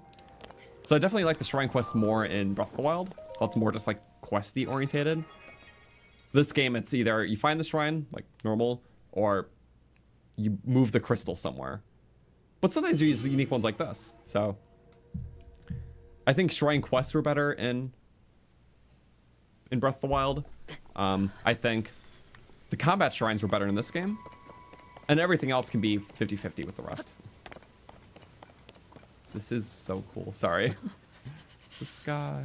It is, yeah, Yeah, sunrise. We're gonna be beating the clock and beating, yeah, the time clock, the cold clock. Because it's a normal race, and also let's not freeze to death. Easy. This is so cool. It's like one of my favorite ones. If I had the anti-fall damage thing, it would be perfect for this right now. But you can just do that, so.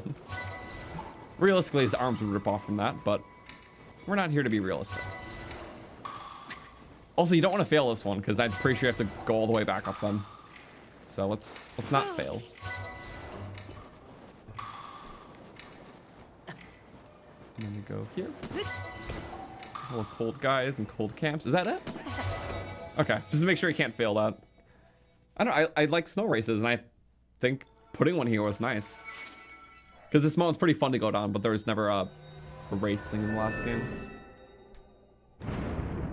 Yes. Shrine crystal turn bigger.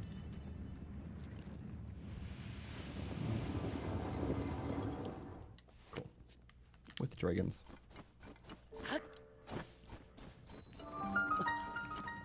I like how the dragons emit the hand signal from them. Like, dragon there, and they emit the signal. Sort of like how other dragon emitters emit elemental effect. I mean, it's a small comparison, but it's like, yeah, the dragons, something always comes out of their mouth in these, for the Zonaite tech. Whether it be for the emitters or the little hand signal, I don't know. It just, yeah, dragons, they do things. Dragons are serpents, whatever you want to call them. Sometimes it's ambiguous. Another one of these, wow. That's 4 today. I guess we're just doing shrines around them on accident. So many proving grounds, and it's kind of funny. Also, whoops, and whoops. This is Ascent. Oh my god, rail system. I love rails. Don't hit me though. I love this. It's like a future city. We get fruits. I don't know, cities where there's like rail systems going around. It's really cool. I don't know why I dig that so much. Gotta be one of the top 5 fantasy settings. Weird bridge, rail system, city, futuristic things. That's an explanation.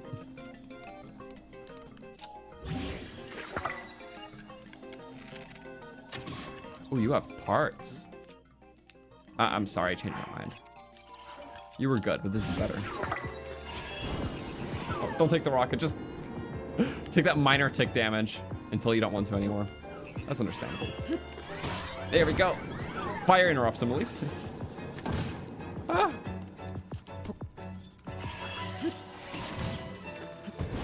Before you take, nope, that could be bad. Burn a little bit, please, please, please. That's good. That's not good. We dropped the bow, but also you dropped it, so shame. Where are you at? Here you are. We have some arrows, and now we'll have more. Hi. Good. Oh, yeah, there's a laser. Oh, I don't care about being alerted. Ah, wait, what? Oh no! I forgot the fuse rule. That's so funny. It's like, if you're gonna take it, then no one can have it. Silly moment. Candle! Wait, no. I'm keeping the candle for later. Because of the, I gotta try the fuse thing. There we go. Go like that. Oh, we have better stuff now, so I'm gonna go a little bit lower.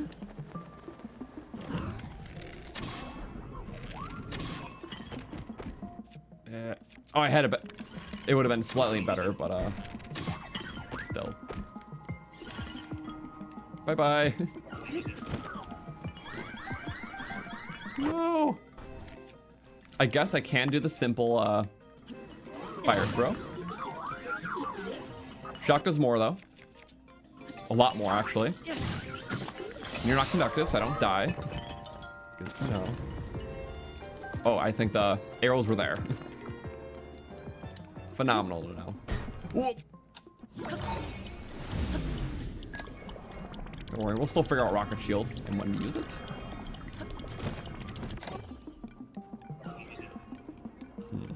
If I can push that box off, might have an arrow or two. Might. Not really, but that did, so. Oh, that's how you're supposed to get the rocket, okay. You can just be clumsy like me. Okay, here's where we use it. That's why I really wanted the bomb fuse. Yeah, never mix rocket shield with a low durability shield. If this is the bomb shield, it could be one hit away from breaking, but it'll still work the same. Yeah, maybe I should take a candle up. Which I can do a pretty easy way. But that one's too far. That's nice. Okay. I don't think it's counting this one, so this will be our weaponing one. Kind of far. Honestly, we should be in a good spot. I'm really hoping. Yes, there you go. And then you just burn from here. Wait, please work. Yes. Okay, it worked. That can probably one-shot me. You know what? Just give him in place a little bit. And then fire from the back. There we go. Come on. We have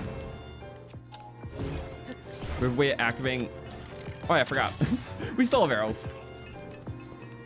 A rocket club. Wait, is that Zonai? It is Zonai. And a better thing. Hear me out. It's gonna be so worth it. But we have to get it. Stop patrolling. Or, no, keep patrolling. That's fine. Investigate. Gotta be perfect with this. Yes! The rocket! It just keeps going. Anything with the rocket. It rockets out. I had to do a rocket snipe. It's more fulfilling. Whew. But, with that, we can see the candle thing. With the candle thing, so one-handed is one-handed. Spears are, yeah, without the fire, they act plainly, but yeah, they kind of lift up. But I've never seen the two-handed one, actually, so.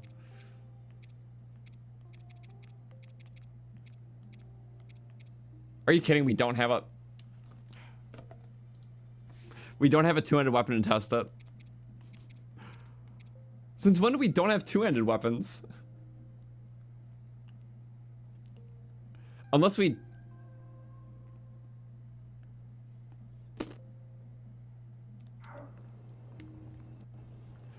Guys, is it worth it for science? It's worth it for science. I have to see this. I've never seen a candle two-handed before. We'll get another flux thing. It's fine. That won't make us mad later, I'm sure. For science. Okay,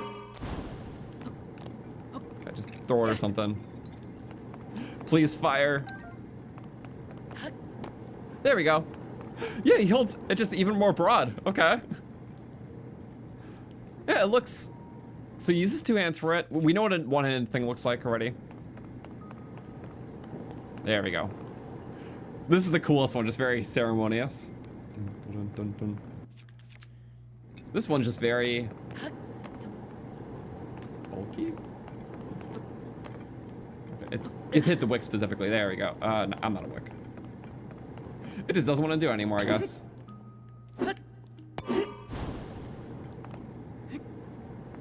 I could, you know, set it sideways. Check swing. Why is it like not wicking? It's not. Oh, there we go. Yeah, more bulky. It looks cool with the staff because it looks like a ceremony. This one's just funny and bulky. But yeah, that is certainly a thing, and it is called a candle torch. Good to know. I like the other one better. We still have, like, things to use for hammers. Worth it for science. I've never seen it ever. We'll get another 3. 3s come and go. They really do. And plus, there's no guarantee that weapon was fresh. I think it was pretty used up, so. If it makes us feel better, we'll just say that, yeah. Science. Cool. Yeah. Watch, it was like 1 hit away from red. Very worth it. We find 3s a lot. Just none today. We have the 2s. 26. Well, there was one, I know we can just, a shrine that we can just fall down onto. I'm sorry, that was worth it. If in this game, if there's ever the choice between seeing something you haven't seen and just using up something that's very replaceable, I will always try just seeing something new for the first time. Because that's the fun of it. Now I know what that's like. So, the more times I've been playing this game, it's like, yeah, just always finding things out. Even if it's just so minute, I just never knew it. So. Also, is this shrine tied to the thing? Let's check really quick. I have an object map link in the description, but it should be on screen right now. Oh, I just pinned that shrine terribly. Okay. Because we didn't have the region before, but there's like... Okay, there's 2 more. Stay cold until we get the next. It's okay. I know you guys are indifferently annoyed by my flux construct decision. But, like, we'll find more. They're everywhere. They respawn. Are we gonna see more torches in the shrines? They're not super common, so I had to try it out. We just unfortunately didn't have the tool. Now I'm looking for our friend. I think it's in the old spot, isn't it? Or wait, I wish it was nighttime.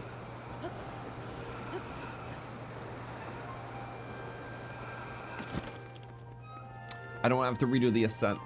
Okay, we came in from here, and that's when we saw it last. So, do you see a green glow anywhere? Because I sure don't. Oh, there it is. It's pretty faint, to be fair. I might just wing it. Well, glide it. Winging it is doing this. That's not that.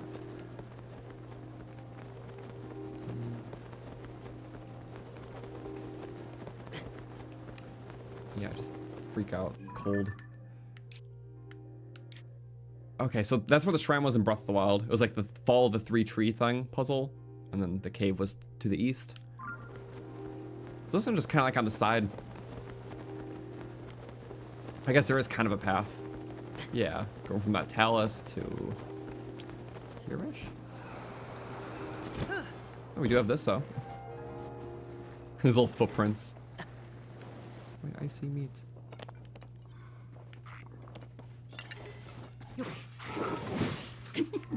Of course we can use fire, but we are going to. Nope. I'm surprised he didn't get a hit on us. Did I?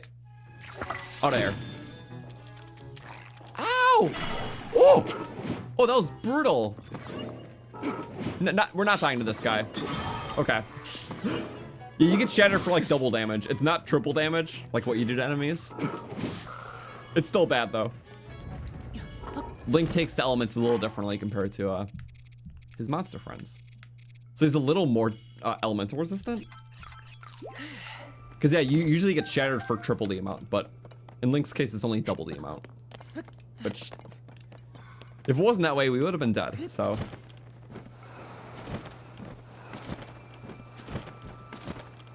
I'm like indecisive. Do I glide? We're not healing, we're just getting the shrine. We have 10, 9, 8, Jakas. We're fine. Just let it not be a combat one. please. That would have been the 4th. Because why heal when you're doing a shrine rush? There we go. Not a combat one. I'm actually happy. Jailbreak. I'm going to heal so we're not blinking, though. I feel like that's valid. Maybe after this we'll stop at a Satori Mountain just for like a free like 200 apples.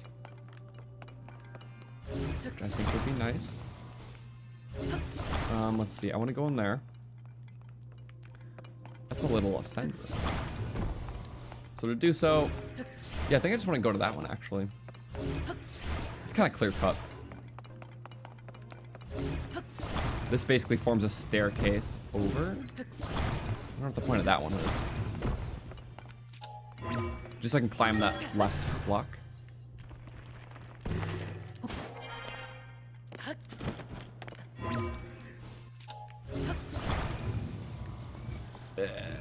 Ugh.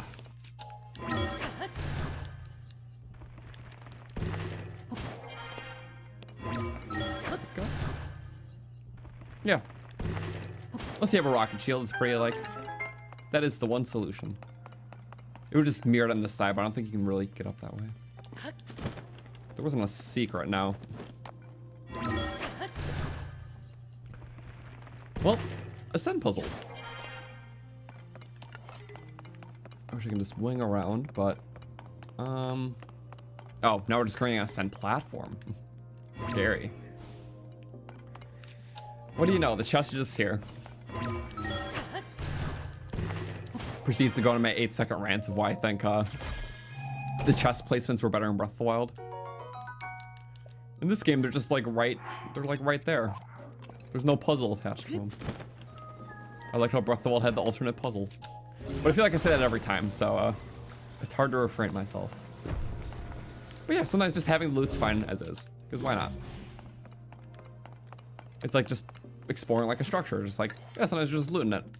Okay. Breath of the Wild just went the extra way with making puzzles, but... Oh.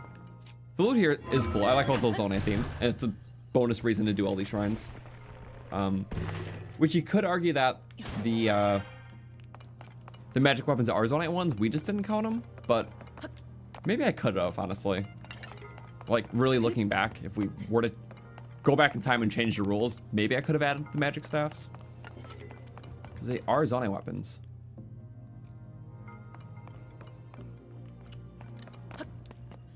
Does this actually screw you up? Oh, I was like... No, it does not. It's called Jailbreak. The name of the shrine actually helps the puzzle sometimes. It just blended so well with the wall. That's fine. Okay. There's rarely an occasion where you get stuck. I know there's at least one Breath of the Wild shrine where there's like the switches that you activate that you just step on. And sometimes stepping on the switch would make a door go open, and then getting off the switch would make the door close. But if you step on the switch, the door's open and you stasis the button, it'll stay open for a bit so you can go inside that room. But if the stasis ends when you're still in that room, you'll be locked in. And there's not like a protection against it. Which there is similar cases like that in this game, but there's like protections against it where if you're in an area where you could get locked in, the door won't close right away. Or you can just ascend out. So there's options there. But Breath of the Wild, there were a couple ways to like soft lock yourself in a shrine, so you just have to restart it, reload the save.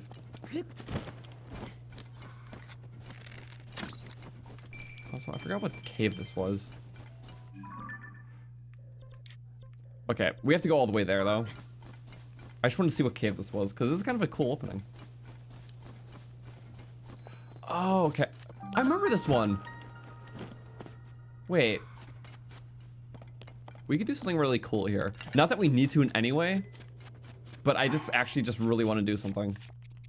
Okay, I need real fan for this.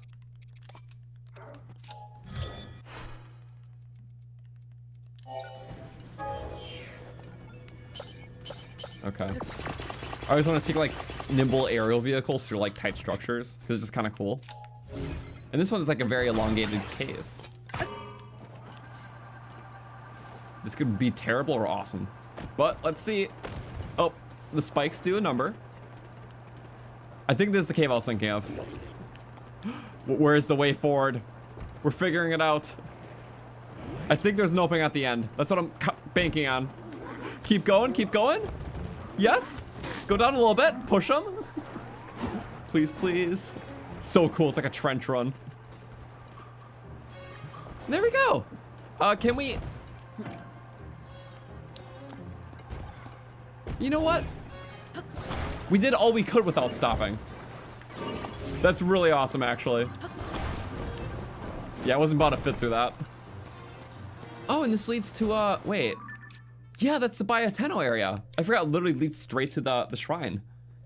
So there's a really good pathway in this game. It's not just like a hidden little shelf with the puzzle. No, it's something that leads to it. I forgot about that. Okay, that was awesome. What's the point of the star fragments? It acts as an accelerometer. So if you're going above a certain speed, which I believe is like 25 meters a second, it creates like the star trail. Because that's how star fragments work. They're programmed to make a trail if they're going fast enough. So it looks really cool. Also keeps this fan wedged in. That was awesome.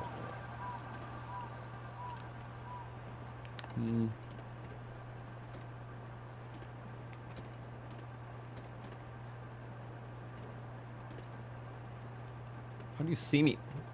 Okay. Awkward range, I guess. I could do like something like that and then that because I have the aero vehicle. I really just wanted to go through that. I've seen a video like one time of someone taking an air vehicle through there, so I'm like, might as well. I'm surprised it didn't stop once since the beginning.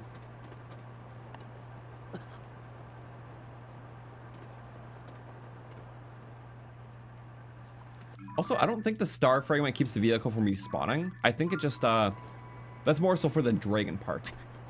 It might add a little bit of range to it because every part has like a despawn radius. So it'll take the part that has the highest despawn radius and that'll be the despawn radius of the vehicle. So there's like a list someone made, but dragon parts are like nearly infinite, at least in a practical sense in this game. I think star fragments are better than a lot of Zonai parts though. I know for some reason mirrors have like a huge despawn radius. I believe that one's because like for any sort of beam puzzle, especially the stuff with like the pyramid in the desert, when you first rise it, it wants to make sure that the beams will still work from far away.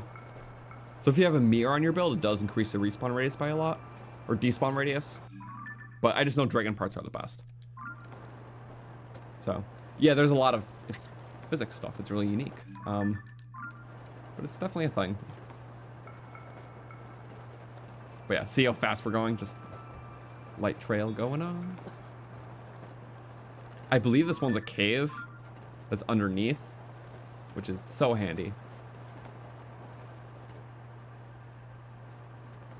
It is, yeah, it's like a water cave. So glad we're taking this thing through.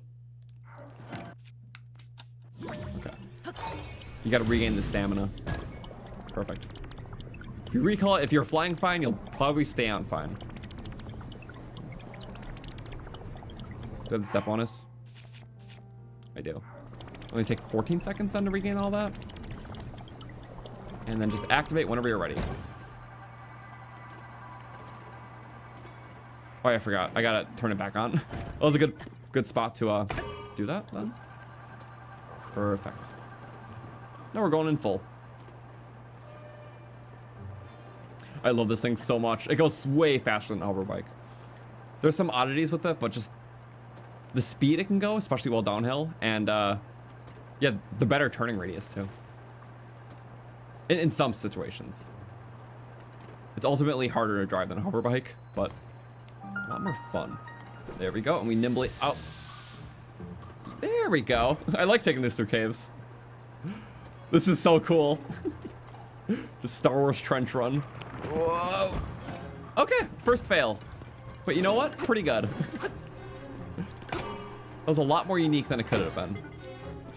Yay.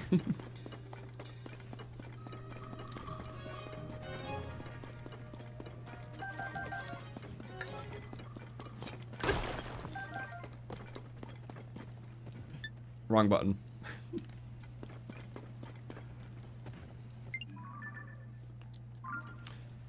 Me spacing out, figuring out how to get that.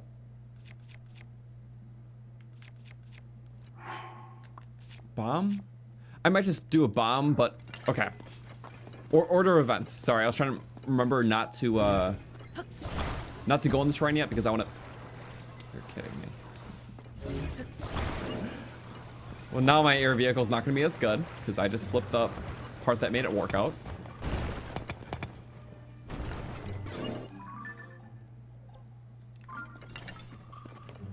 Yeah, that's the only problem with that. When flipping it upside down, I should probably like fuse it together first and then unfuse it. Oh wait, I think I can do that, right? Just go back in. Hopefully I didn't mess up the time. Oh wait, yeah, because I would have to restore everything that way. Never mind.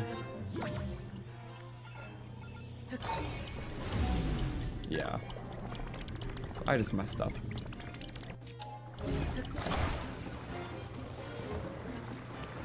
I don't know how it slipped out anyways. The star frame is also to keep it in, but that should not have slipped out. Whatever. We'll build like a basic one back. Now it's stuck. It's not fused, it's just straight up stuck. Okay. There we go. Steering stick kind of gets the job done. Also, if we're going to be far from it, we should fuse it together. I might improvise. I might just use the dragon part as that. It's not as good as a star fragment, but increases that despawn range. Yeah, it'll do something, right? So now we're gonna quickly bomb our way up and out. Don't do that. Thank you. I'm gonna treat this pretty simply. There is that end, which I think, yeah, that does lead up into this area. So I think it has a cool like entrance. I mean, you could start the cave here and then go into the lake, but not much you can do that way. But I think going from the lake side to this is really cool. I don't know, just having like caves that you can like travel through, I just think is a lot of fun. I think it's one of my favorite parts about Tears travel.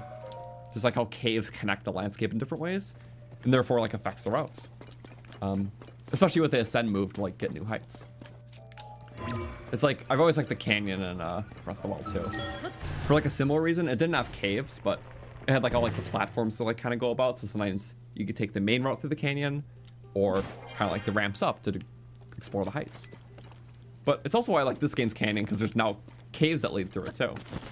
Do like little shortcuts and up and down cuts. Really just phenomenal with the game's mechanics. So yeah, I love the cave aspect of this game. It's one of my favorites. There we go. Let's see how well we can get out here. No guarantees or promises. I went the wrong way, that's for sure. Oh, bye-bye armor. It's his bad, not mine.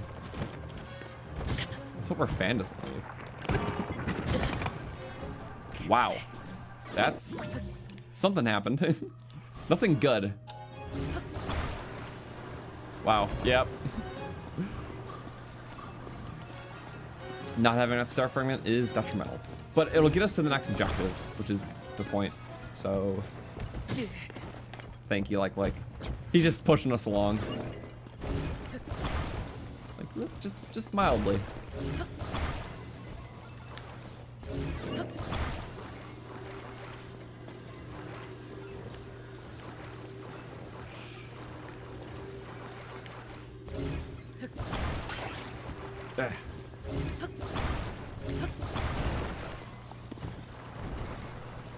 Cool. Remember, that has to be loose because that fan is literally pushing this whole build because these are low gravity pieces. Again, when I actually make or edit the rest of the Zonai Run into one video, yeah, pretty much all the build, like the times where I initially explained the builds and we built them and stuff will be included. So, yeah, in context of the whole rest of the run, it'll feel more smooth. Because even when I do pull these builds out, a lot of new people join. It's like I kind of have to explain how they work, but the times I explained it best, like thoroughly how we built it and stuff, was when we first were using it.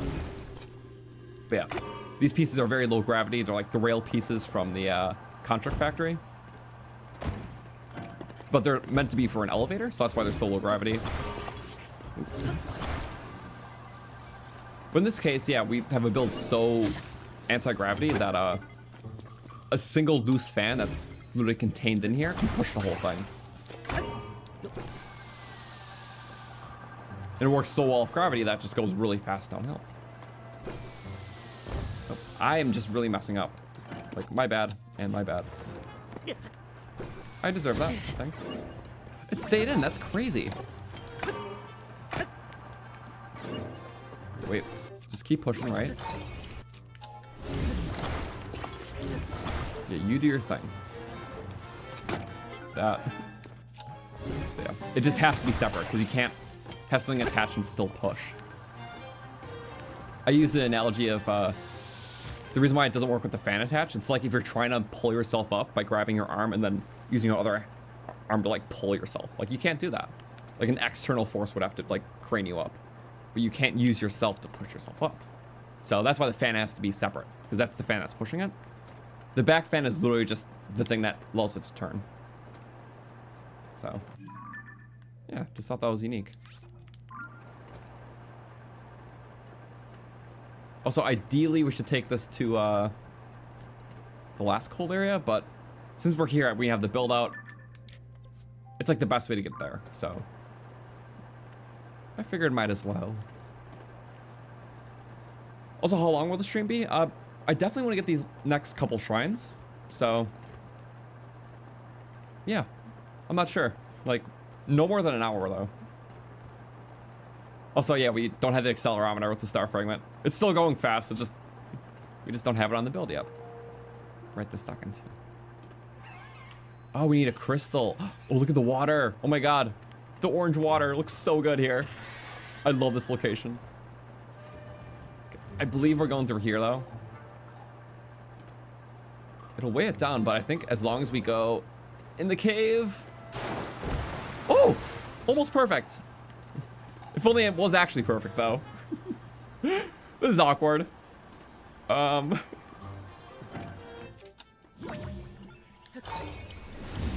go like that. Yes, we did it. Perfection. Look at our thing. Oh. Rip spike. Oh. Mind you, I just think it's in here. I'm not too certain. But I love blue rocks. It's just so much extra work. Oh, it did mess up the fan too. We could probably use this to get out. It's just gonna be heavy. Like, this thing only works because it's so lightweight. You can attach something, it just doesn't work half as good, but working half as good is sometimes better than not having technology at all. Eh, whatever. I don't mind.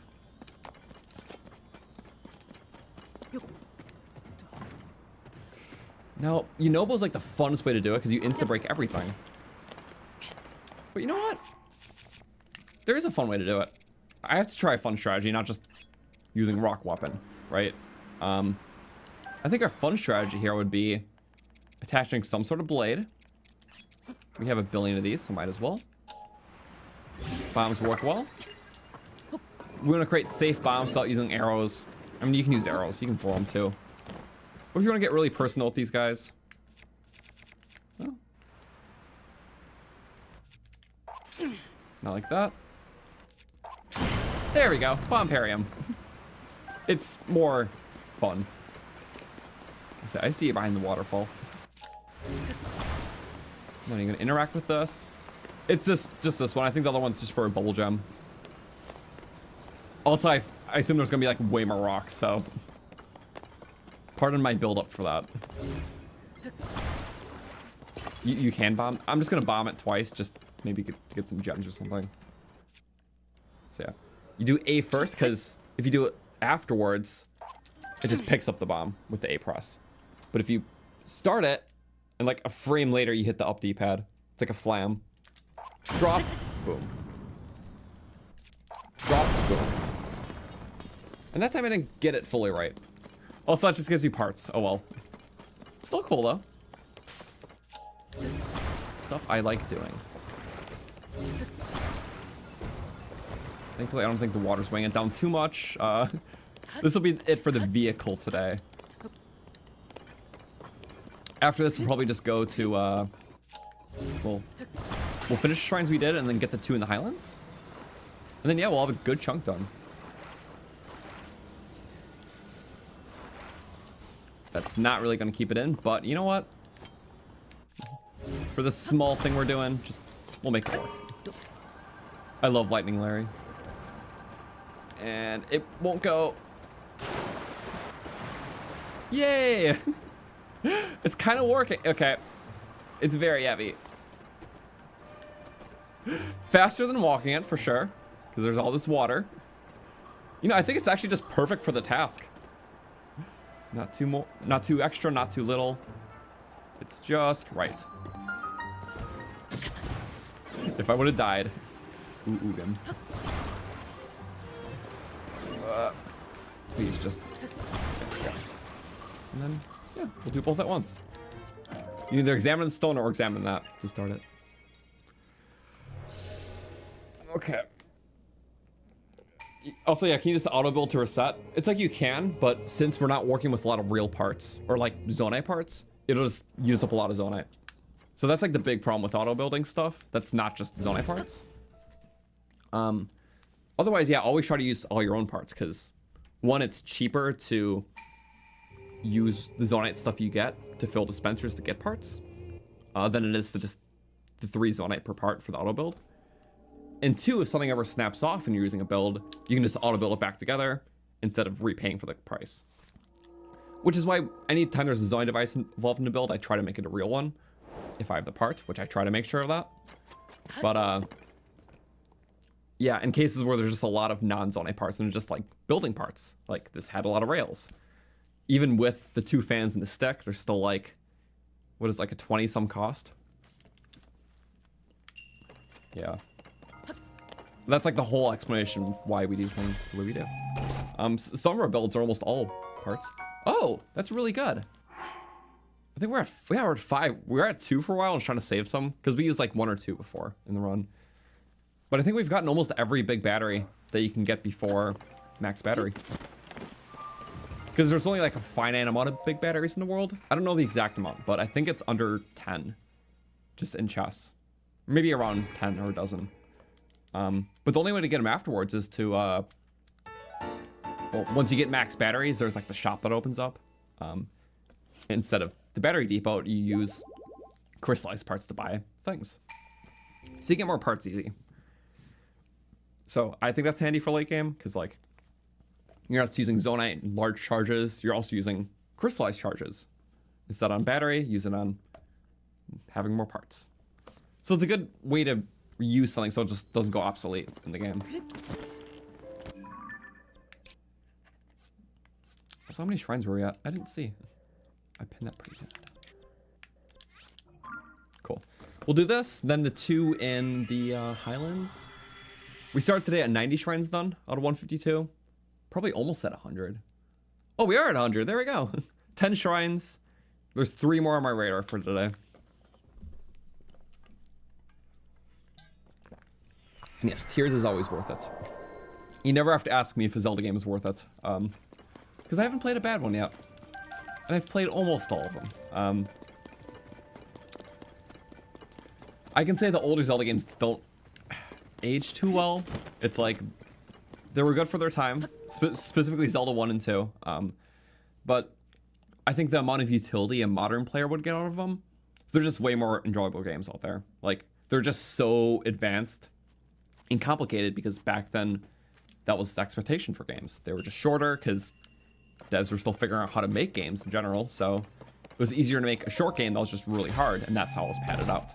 So it was fine for the time, but stuff like that, like a lot of people don't replay NES games to the extent that they do for like even SNES games, because just a few years later games were still mildly hard, but they knew how to make stuff better. So it was just a well-balanced experience. There's just a lot more meaningful content. It wasn't just as padded with difficulty.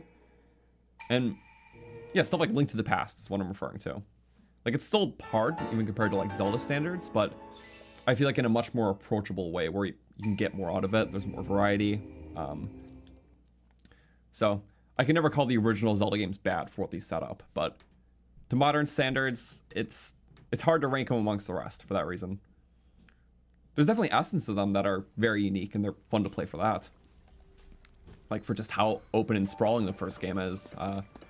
That deserves merit in itself, but there's no excusing how every, you know, late game dungeon is almost impossible at save states now. So, or if you played the game for a long, tedious time.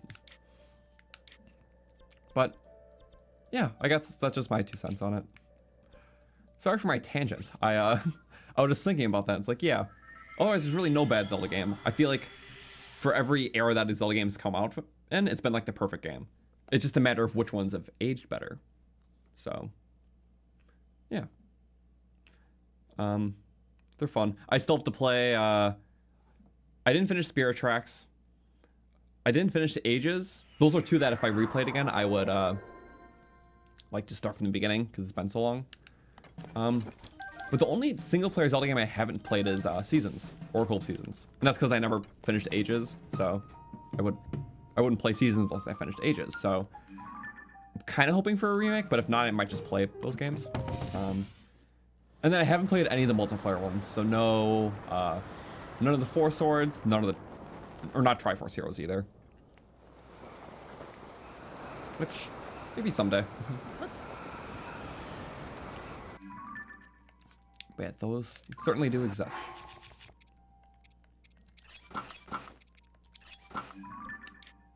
Also, I love how it's a lot of blessings and combat shrines today.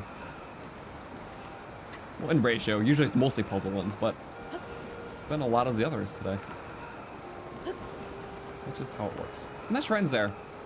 I believe the other shrine is just sitting right there. Okay, 2 back-to-back very quickly then.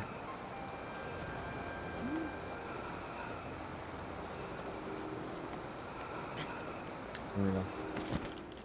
Oh yeah, I also didn't finish Zelda 2, you're right. That's how little I think about Zelda 2. I guess I don't always think about it because I didn't finish it, but I have no intention to. Like, at least the other games I didn't finish, like I do want to. Zelda 2 is just mind-numbingly hard.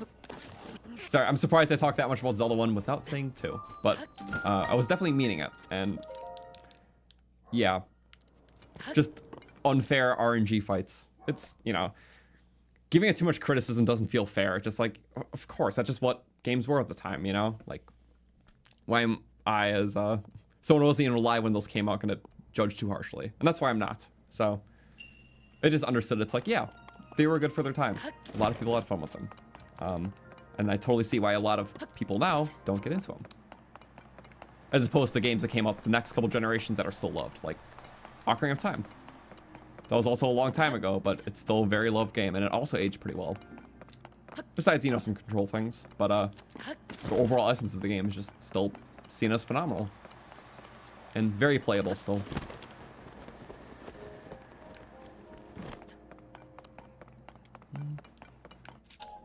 Here. I'm doing a puzzle. Also, is Tears harder? It's hard to say. Breath of the Wild is more technical with its like combat. So it's gonna want you to use like flurries and parries more, because like think about like guardian lasers and such. And how that's replicated in the Blight fights, using a lot of flurries and parries, eventually to Calamity Ganon. With Tears, it just kind of, you have a big arsenal. You can cheese a lot of things. You can cheese the game a lot easier, so if you really can't beat something, I mean, a rocket shield solves 70% of problems in this game. Whether it be a shrine, whether it be getting around for an enemy fight, or a navigational thing. So stuff like that does streamline this game a lot. It's just all really your approach, so. Also, I just did a shrine like this, literally today. We had a, yeah, back-to-back using state. It's literally this exact thing, but instead of the switch being right below it, it's a rail. Oops, of course I messed it up like that. But that was literally a thing we did today, where there was like 2 ramps, a gap in the middle, and you have to recall in the middle to get the ball down. It's not the most original setup, but it's like funny that we just did 2 shrines like that today with that exact same puzzle. Which is kind of funny. I digress though, it's okay. But yeah, I think Breath of the Wild overall can be harder. But, you know, Zelda games can sometimes be as hard or as easy as you make them. But there really is just very easy strategies to get through tiers, which isn't in Breath of the Wild. But also, if you don't understand physics super well, which I'm definitely in that boat, there's a lot of stuff that can be hard about this game. So, it really depends. At the end of the day, though, it's always beatable. That's the thing about modern Zelda. It's not like an old Zelda where you get stuck on a puzzle, you can't progress until you beat that puzzle. In this game, you very much can. Which, yeah, I think is a much more approachable design choice. Because also, like, you know, games are made for the era that they're made in. So you know what? They weren't as concerned about approachability because games appealed more to just gamers, you know, a decade or two ago even. But since gaming is such a widely acceptable things for all age ranges and genders now, they're going to make games so their design philosophy is that anyone can play them, just about anyone can beat them, but the difficulty comes in mastering them if you so choose to, which I think is good. Whereas like old Zelda games, like it's like sometimes you could hit a difficulty thing, and just if you couldn't get past it, you can't play anymore. But yeah, it's interesting to see how the vision of design changes over the years, and sometimes based on, you know, what the audience playing it. Not sometimes, very often it is.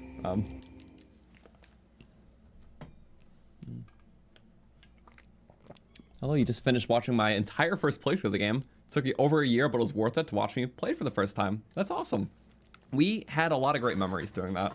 Definitely some struggle spots because I was having to like undo some of the Breath of the Wild versions of puzzle solving, or just like me not being accustomed to the abilities. Like I remember so many times in that first playthrough, like things like recall and ascend didn't click with me.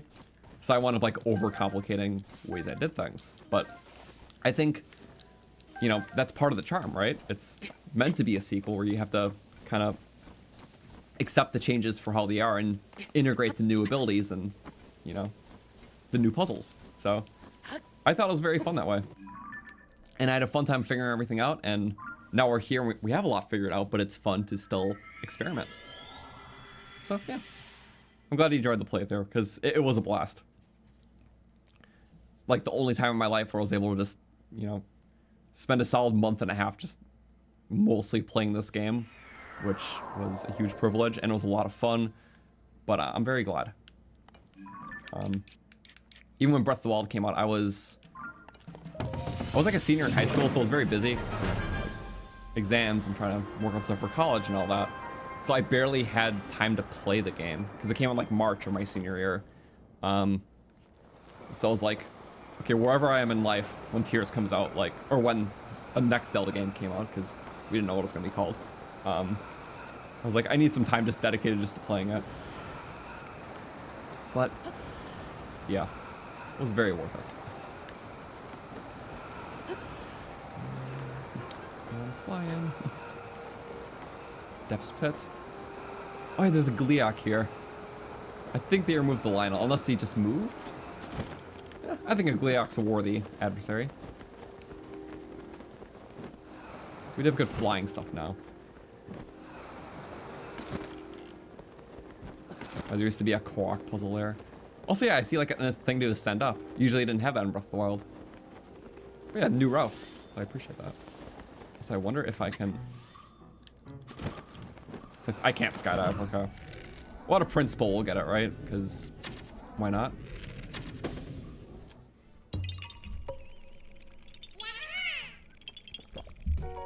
Favorite armor in this game? Aesthetically, I really like the frostbite set. I just think it looks very flowy, mystical. I like the colors. I'll just wear it. Yeah, we're in the cold area. I didn't even use it yet, just, it looks cool. We mostly collected the Zonai armors in this run, just to kind of have them. Just as a pride thing, they were on the paths anyways. I just think it looks so cool, and especially when it's going up. Frost. Wait, that's the best one. The fire one's cool too, but in my base playthrough, it took me forever to find the shirt because I just missed the cave. It's a pretty simple cave. It's on the path, but I took my own path. So I just had this for a while, and this is, by itself, is honestly one of the coolest aesthetics. It's actually the armor set I prefer, just like only half of it.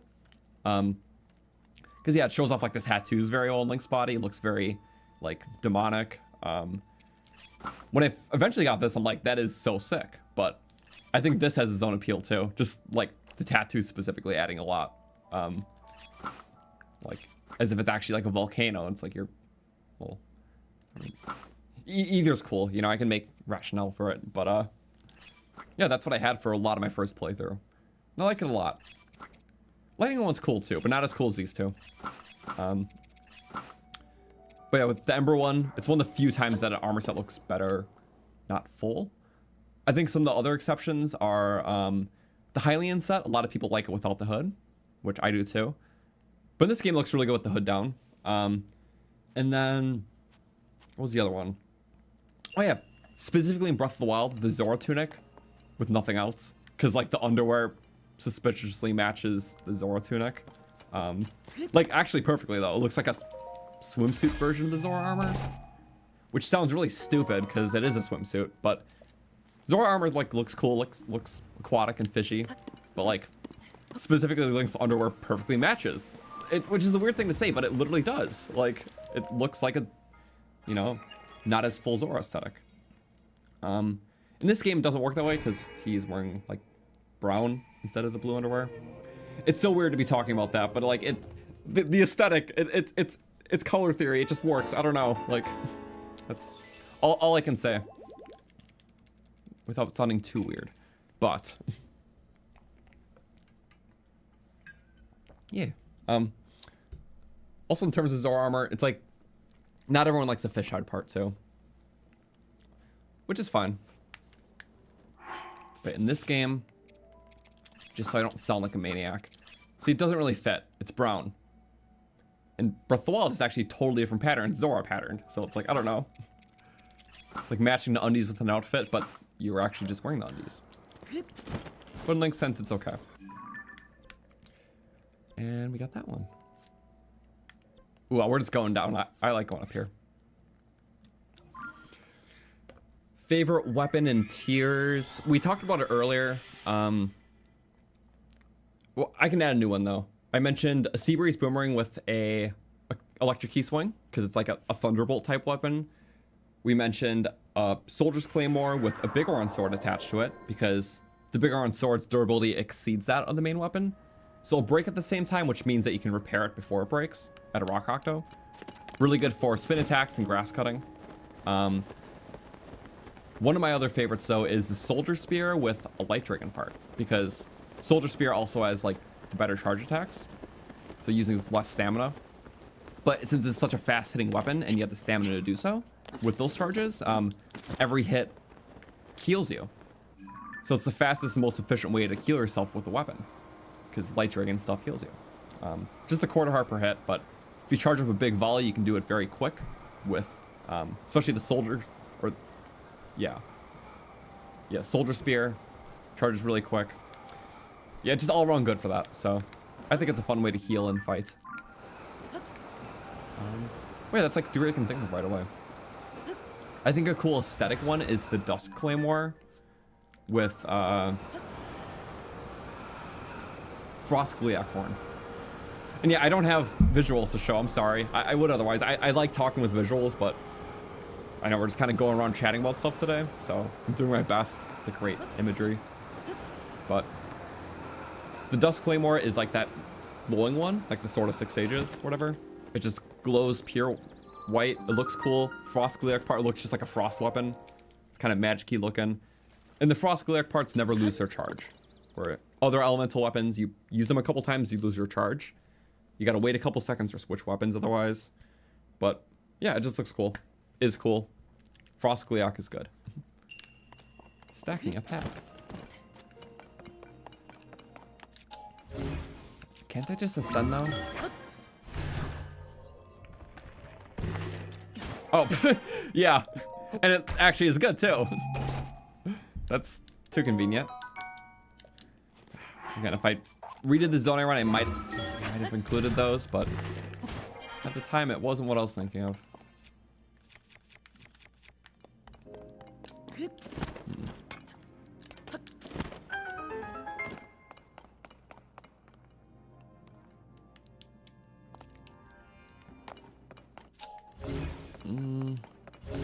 What is my biggest Zelda hot take? Ooh, that's a good question. I love, well, we kind of talked about it earlier, but I forgot one part, and that is, I personally love what they did with the lore of Tears of the Kingdom and how it integrates with the rest of the series. Which is controversial because a lot of people think there's like contradictions with like, you know, obviously the stuff with the past, the Zonai making Hyrule, and Rauru and Gandalf like conflicting with the story that we learned in Skyward Sword and Ocarina of Time. But I think a lot of people didn't really like, or in some ways understand that this timeline is kind of like a retelling where it happened so far in the future with Breath of the Wild and Tears that Hyrule basically kind of resets itself because it's so far from everything we've learned that Hyrule could have crumbled and been reborn again. The details are only vaguely important between entries, that some events are just inevitabilities. There's always a Hyrule. Sometimes it'll just, you know, it just exists. And the backstory could be different because it's a totally different Hyrule, totally different timeline. Like, it doesn't matter. It just, everything's a legend. It's a legend of Zelda. So the fact that every game is a legend, the details are kind of vague, it very well could support the theory that Hyrule is just something that was created, but it's been so long that it was basically recreated, and that's kind of like the big theory of this game. Just Hyrule repeating itself, which, if you notice, there's always like the Ouroboros thing in the game, like the two serpents, just meant to resemble like renewal. So the literal logo of the game kind of explains the fact that this is just so far in the future. You're kind of learning about a different creation of Hyrule. Could just be a long time after the past events, or just, yeah, the past stuff happened, but just so long ago that it was like a fully different thing. I think that's fine. Like, not everything has to fit in a pure sense of the storyline. So I personally like that in the game. I think the story is very well done. This approach allows the series to be more flexible too. So each game tells its own personalized story without always having to get checked by the other games in terms of lore. They're all legends, details get lost, but whereas people theorize with Breath of the Wild that every game, well, this would just have to be a distant sequel to the rest of the stuff. This game kind of showed that it's a distant sequel, but it's so distant that that past Hyrule could have crumbled, been reborn like countless times until it created this one. And all that matters is that this current Hyrule was the stuff that started with the Zonai and Rauru and Sonia and all that. But there's still like poetic implications between this timeline stuff and the stuff from the old games. So, yeah. I think that just a grand concept doesn't click with a lot of people. It was definitely what they're going for in this game, and I see why, you know, just a decade or so after they created the Zelda timeline, it's so contradictory to that. But the timeline was just meant to be like a fun little basis of what was current. So, yeah. I like the story otherwise. And this story leads us to pick apples, so I like apples. How many apples? I don't know what we started at, but I could have sworn there's around 200 in both games. I don't know if they changed the trees too much. It's only been a couple years since the last.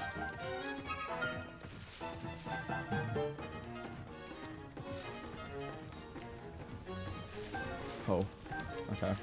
I'm glad I'm not picking up the crap weapons. It's easy to, but that's why they purposely make it like, I think in this game more than Breath of the Wild, like, you have to be much closer to the weapon to pick it up because they understand that you don't always want just junk weapons. Sometimes it works against you though, like in those combat shrines, we just are trying to sprint by and pick up a bow on the ground to use against the construct, but you can easily miss that. Oh well.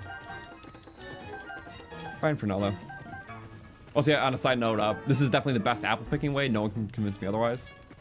If you don't have Mineru, using a Blizzard Rod, which worked in Breath of the Wild, is also probably the best way, because you can just do one blast, just drops all the apples and run through.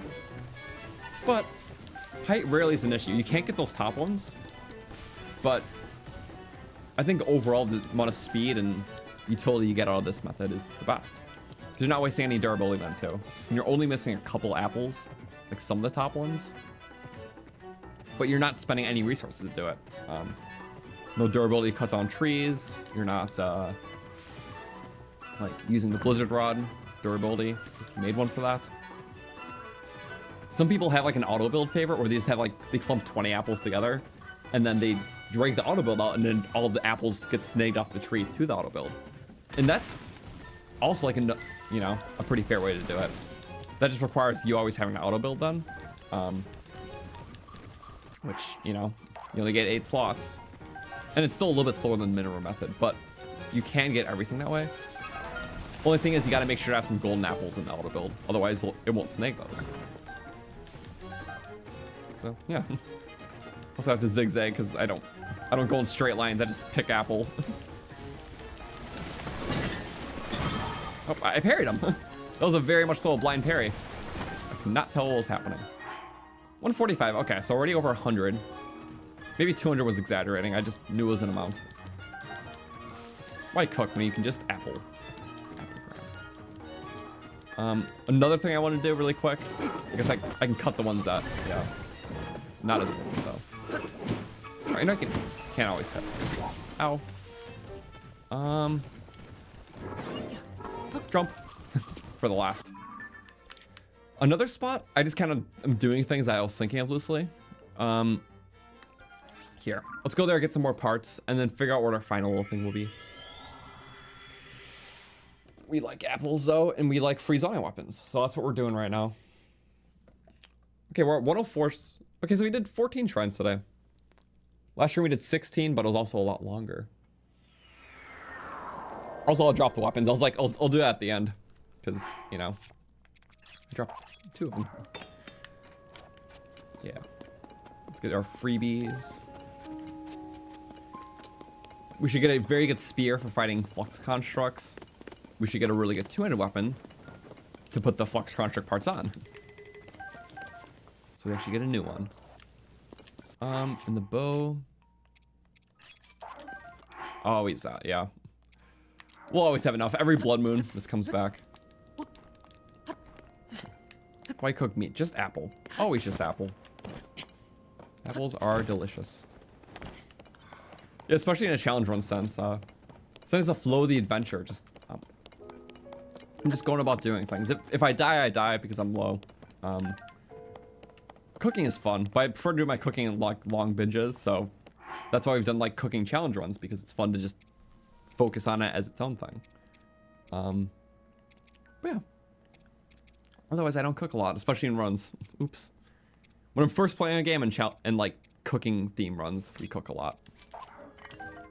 That's how it always is. Long throw. Okay. Long throw, hammer attachment. They're the most fun to use against ore deposits when they're like on like ceilings of caves and like walls. Because you can just, you know, lop it.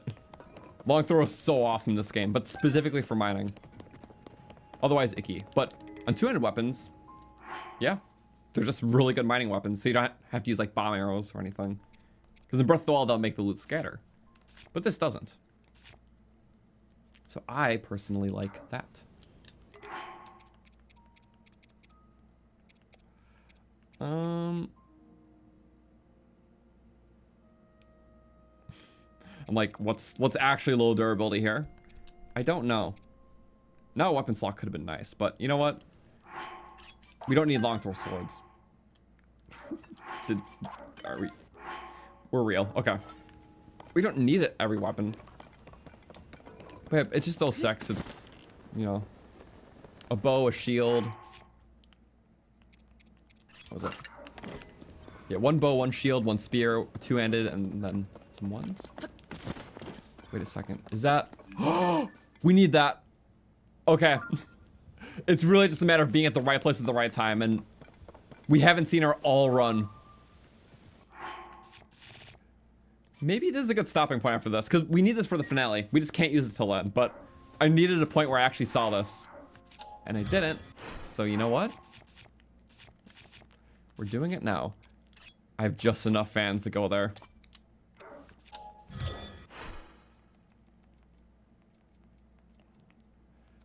So yeah, we're going to.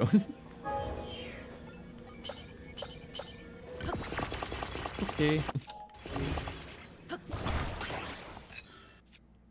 What should be the activator? Probably what I think is low, which, I mean, that's a really good one. We don't need 2. That's good. Sorry, meat shield. Zelda! This is good.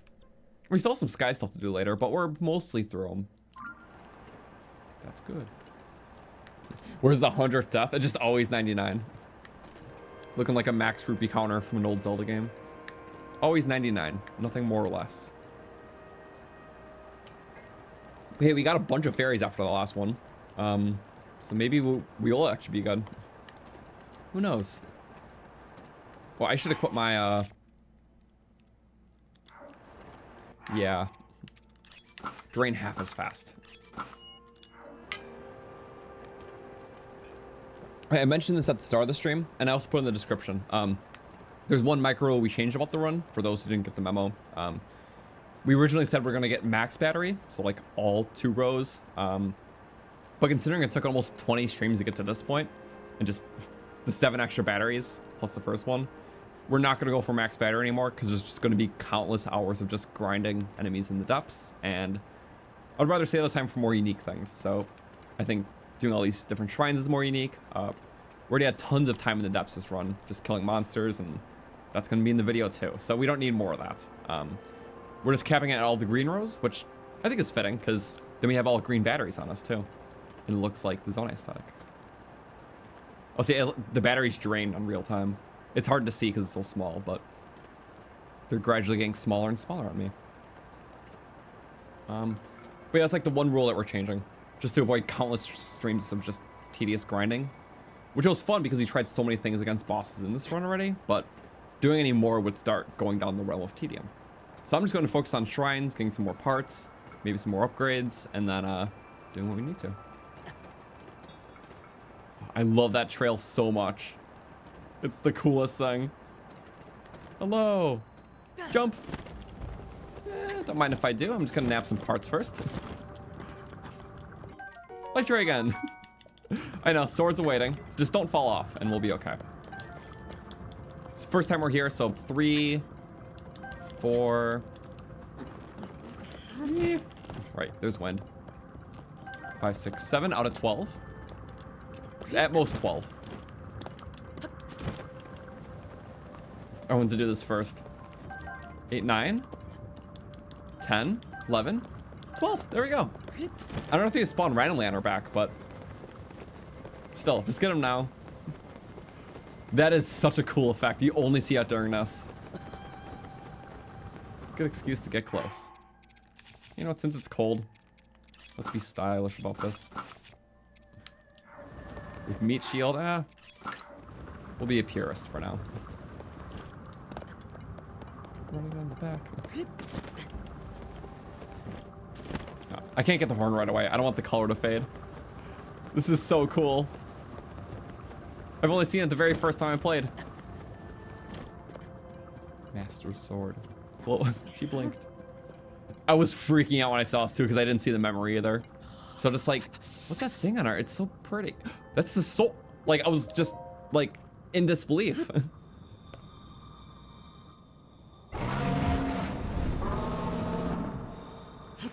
There we go. The grab. Oh, it's a dragon set too. That's perfect actually. You just gotta hold. Come on. Hope you have enough. Why is it only taking one wheel? Or does, okay, it goes into 2. I forgot just that long. This is so nuts. You have the stamina with the endurance to hold on. Imagine not having that final 5th to do it. There we go. It just looks awesome.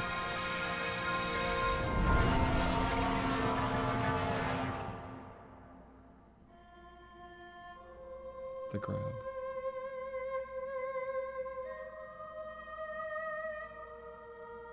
And perfectly playing her theme too.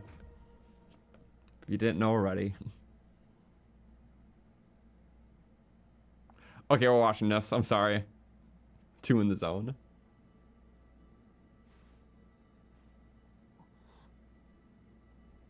Just glistening too. This armor fits him.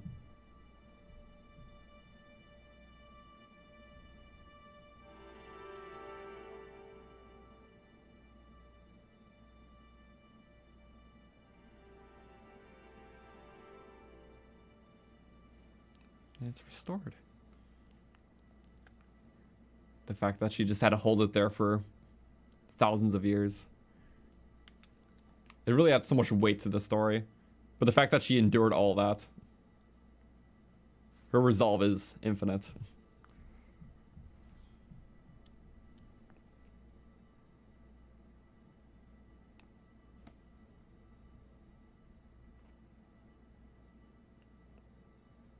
Amazing. It's blue like us. See? It will be a Zonaite thing, but well,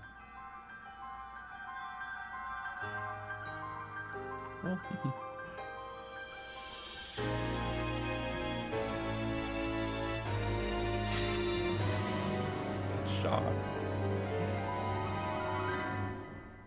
What an amazing sky for it too.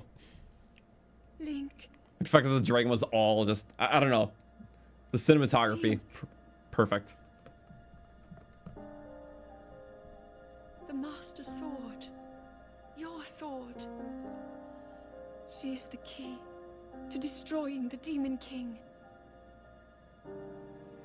He defeated her before, but a long slumber will heal these grievous wounds. And when you two next face the Demon King,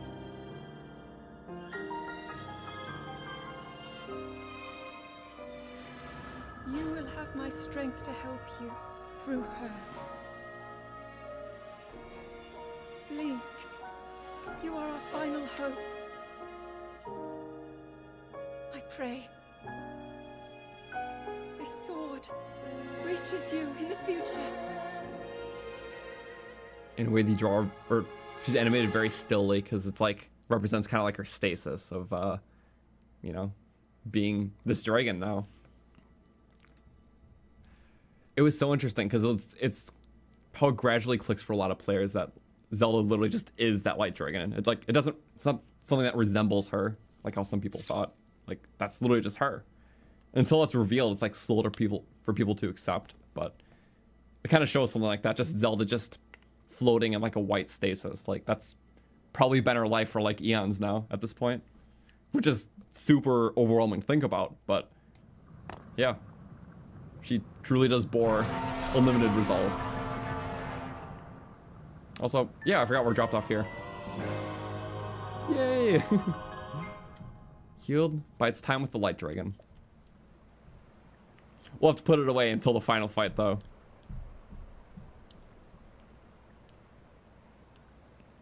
Brilliant. Like, actually brilliant. And of course, dropped off at the place that you return the sword. Like, there's just such good, like, just poeticism in this game. And then the scene where it's finally, like, revealed and stuff that she, became the dragon. Because you eventually find out about the dragonification memories.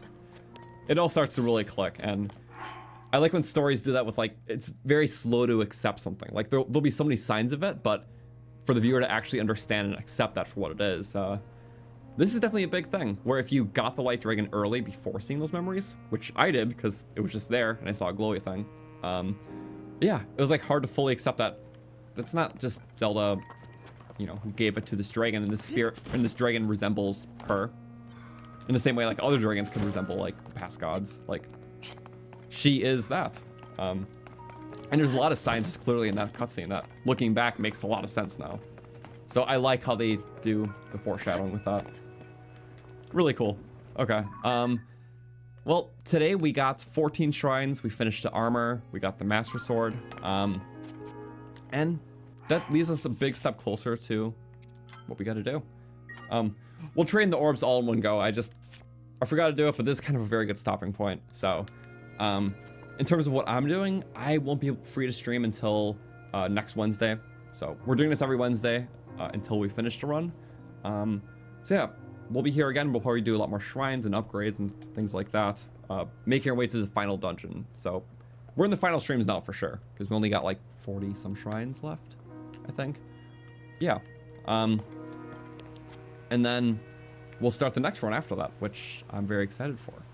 But in terms of other streams, yeah, this next week, Wednesday, 6 p.m. Eastern, schedule's in the description. And then next weekend, we'll be doing a lot more Wind Waker, starting the second half, a lot of the later game dungeons and sea exploration, and it's been a lot of fun. We've been having a lot of fun with Wind Waker. We just have to take this weekend off from it, but we'll be back fully next weekend, probably Saturday and Sunday, like 1 p.m. Eastern-ish. So yeah, this will be our next stream things. I'm still editing this run. But yeah, it was really fun talking to you all. Thank you so much for being here. Gonna do the double save and leave. Hope you guys have a good one, and bye-bye.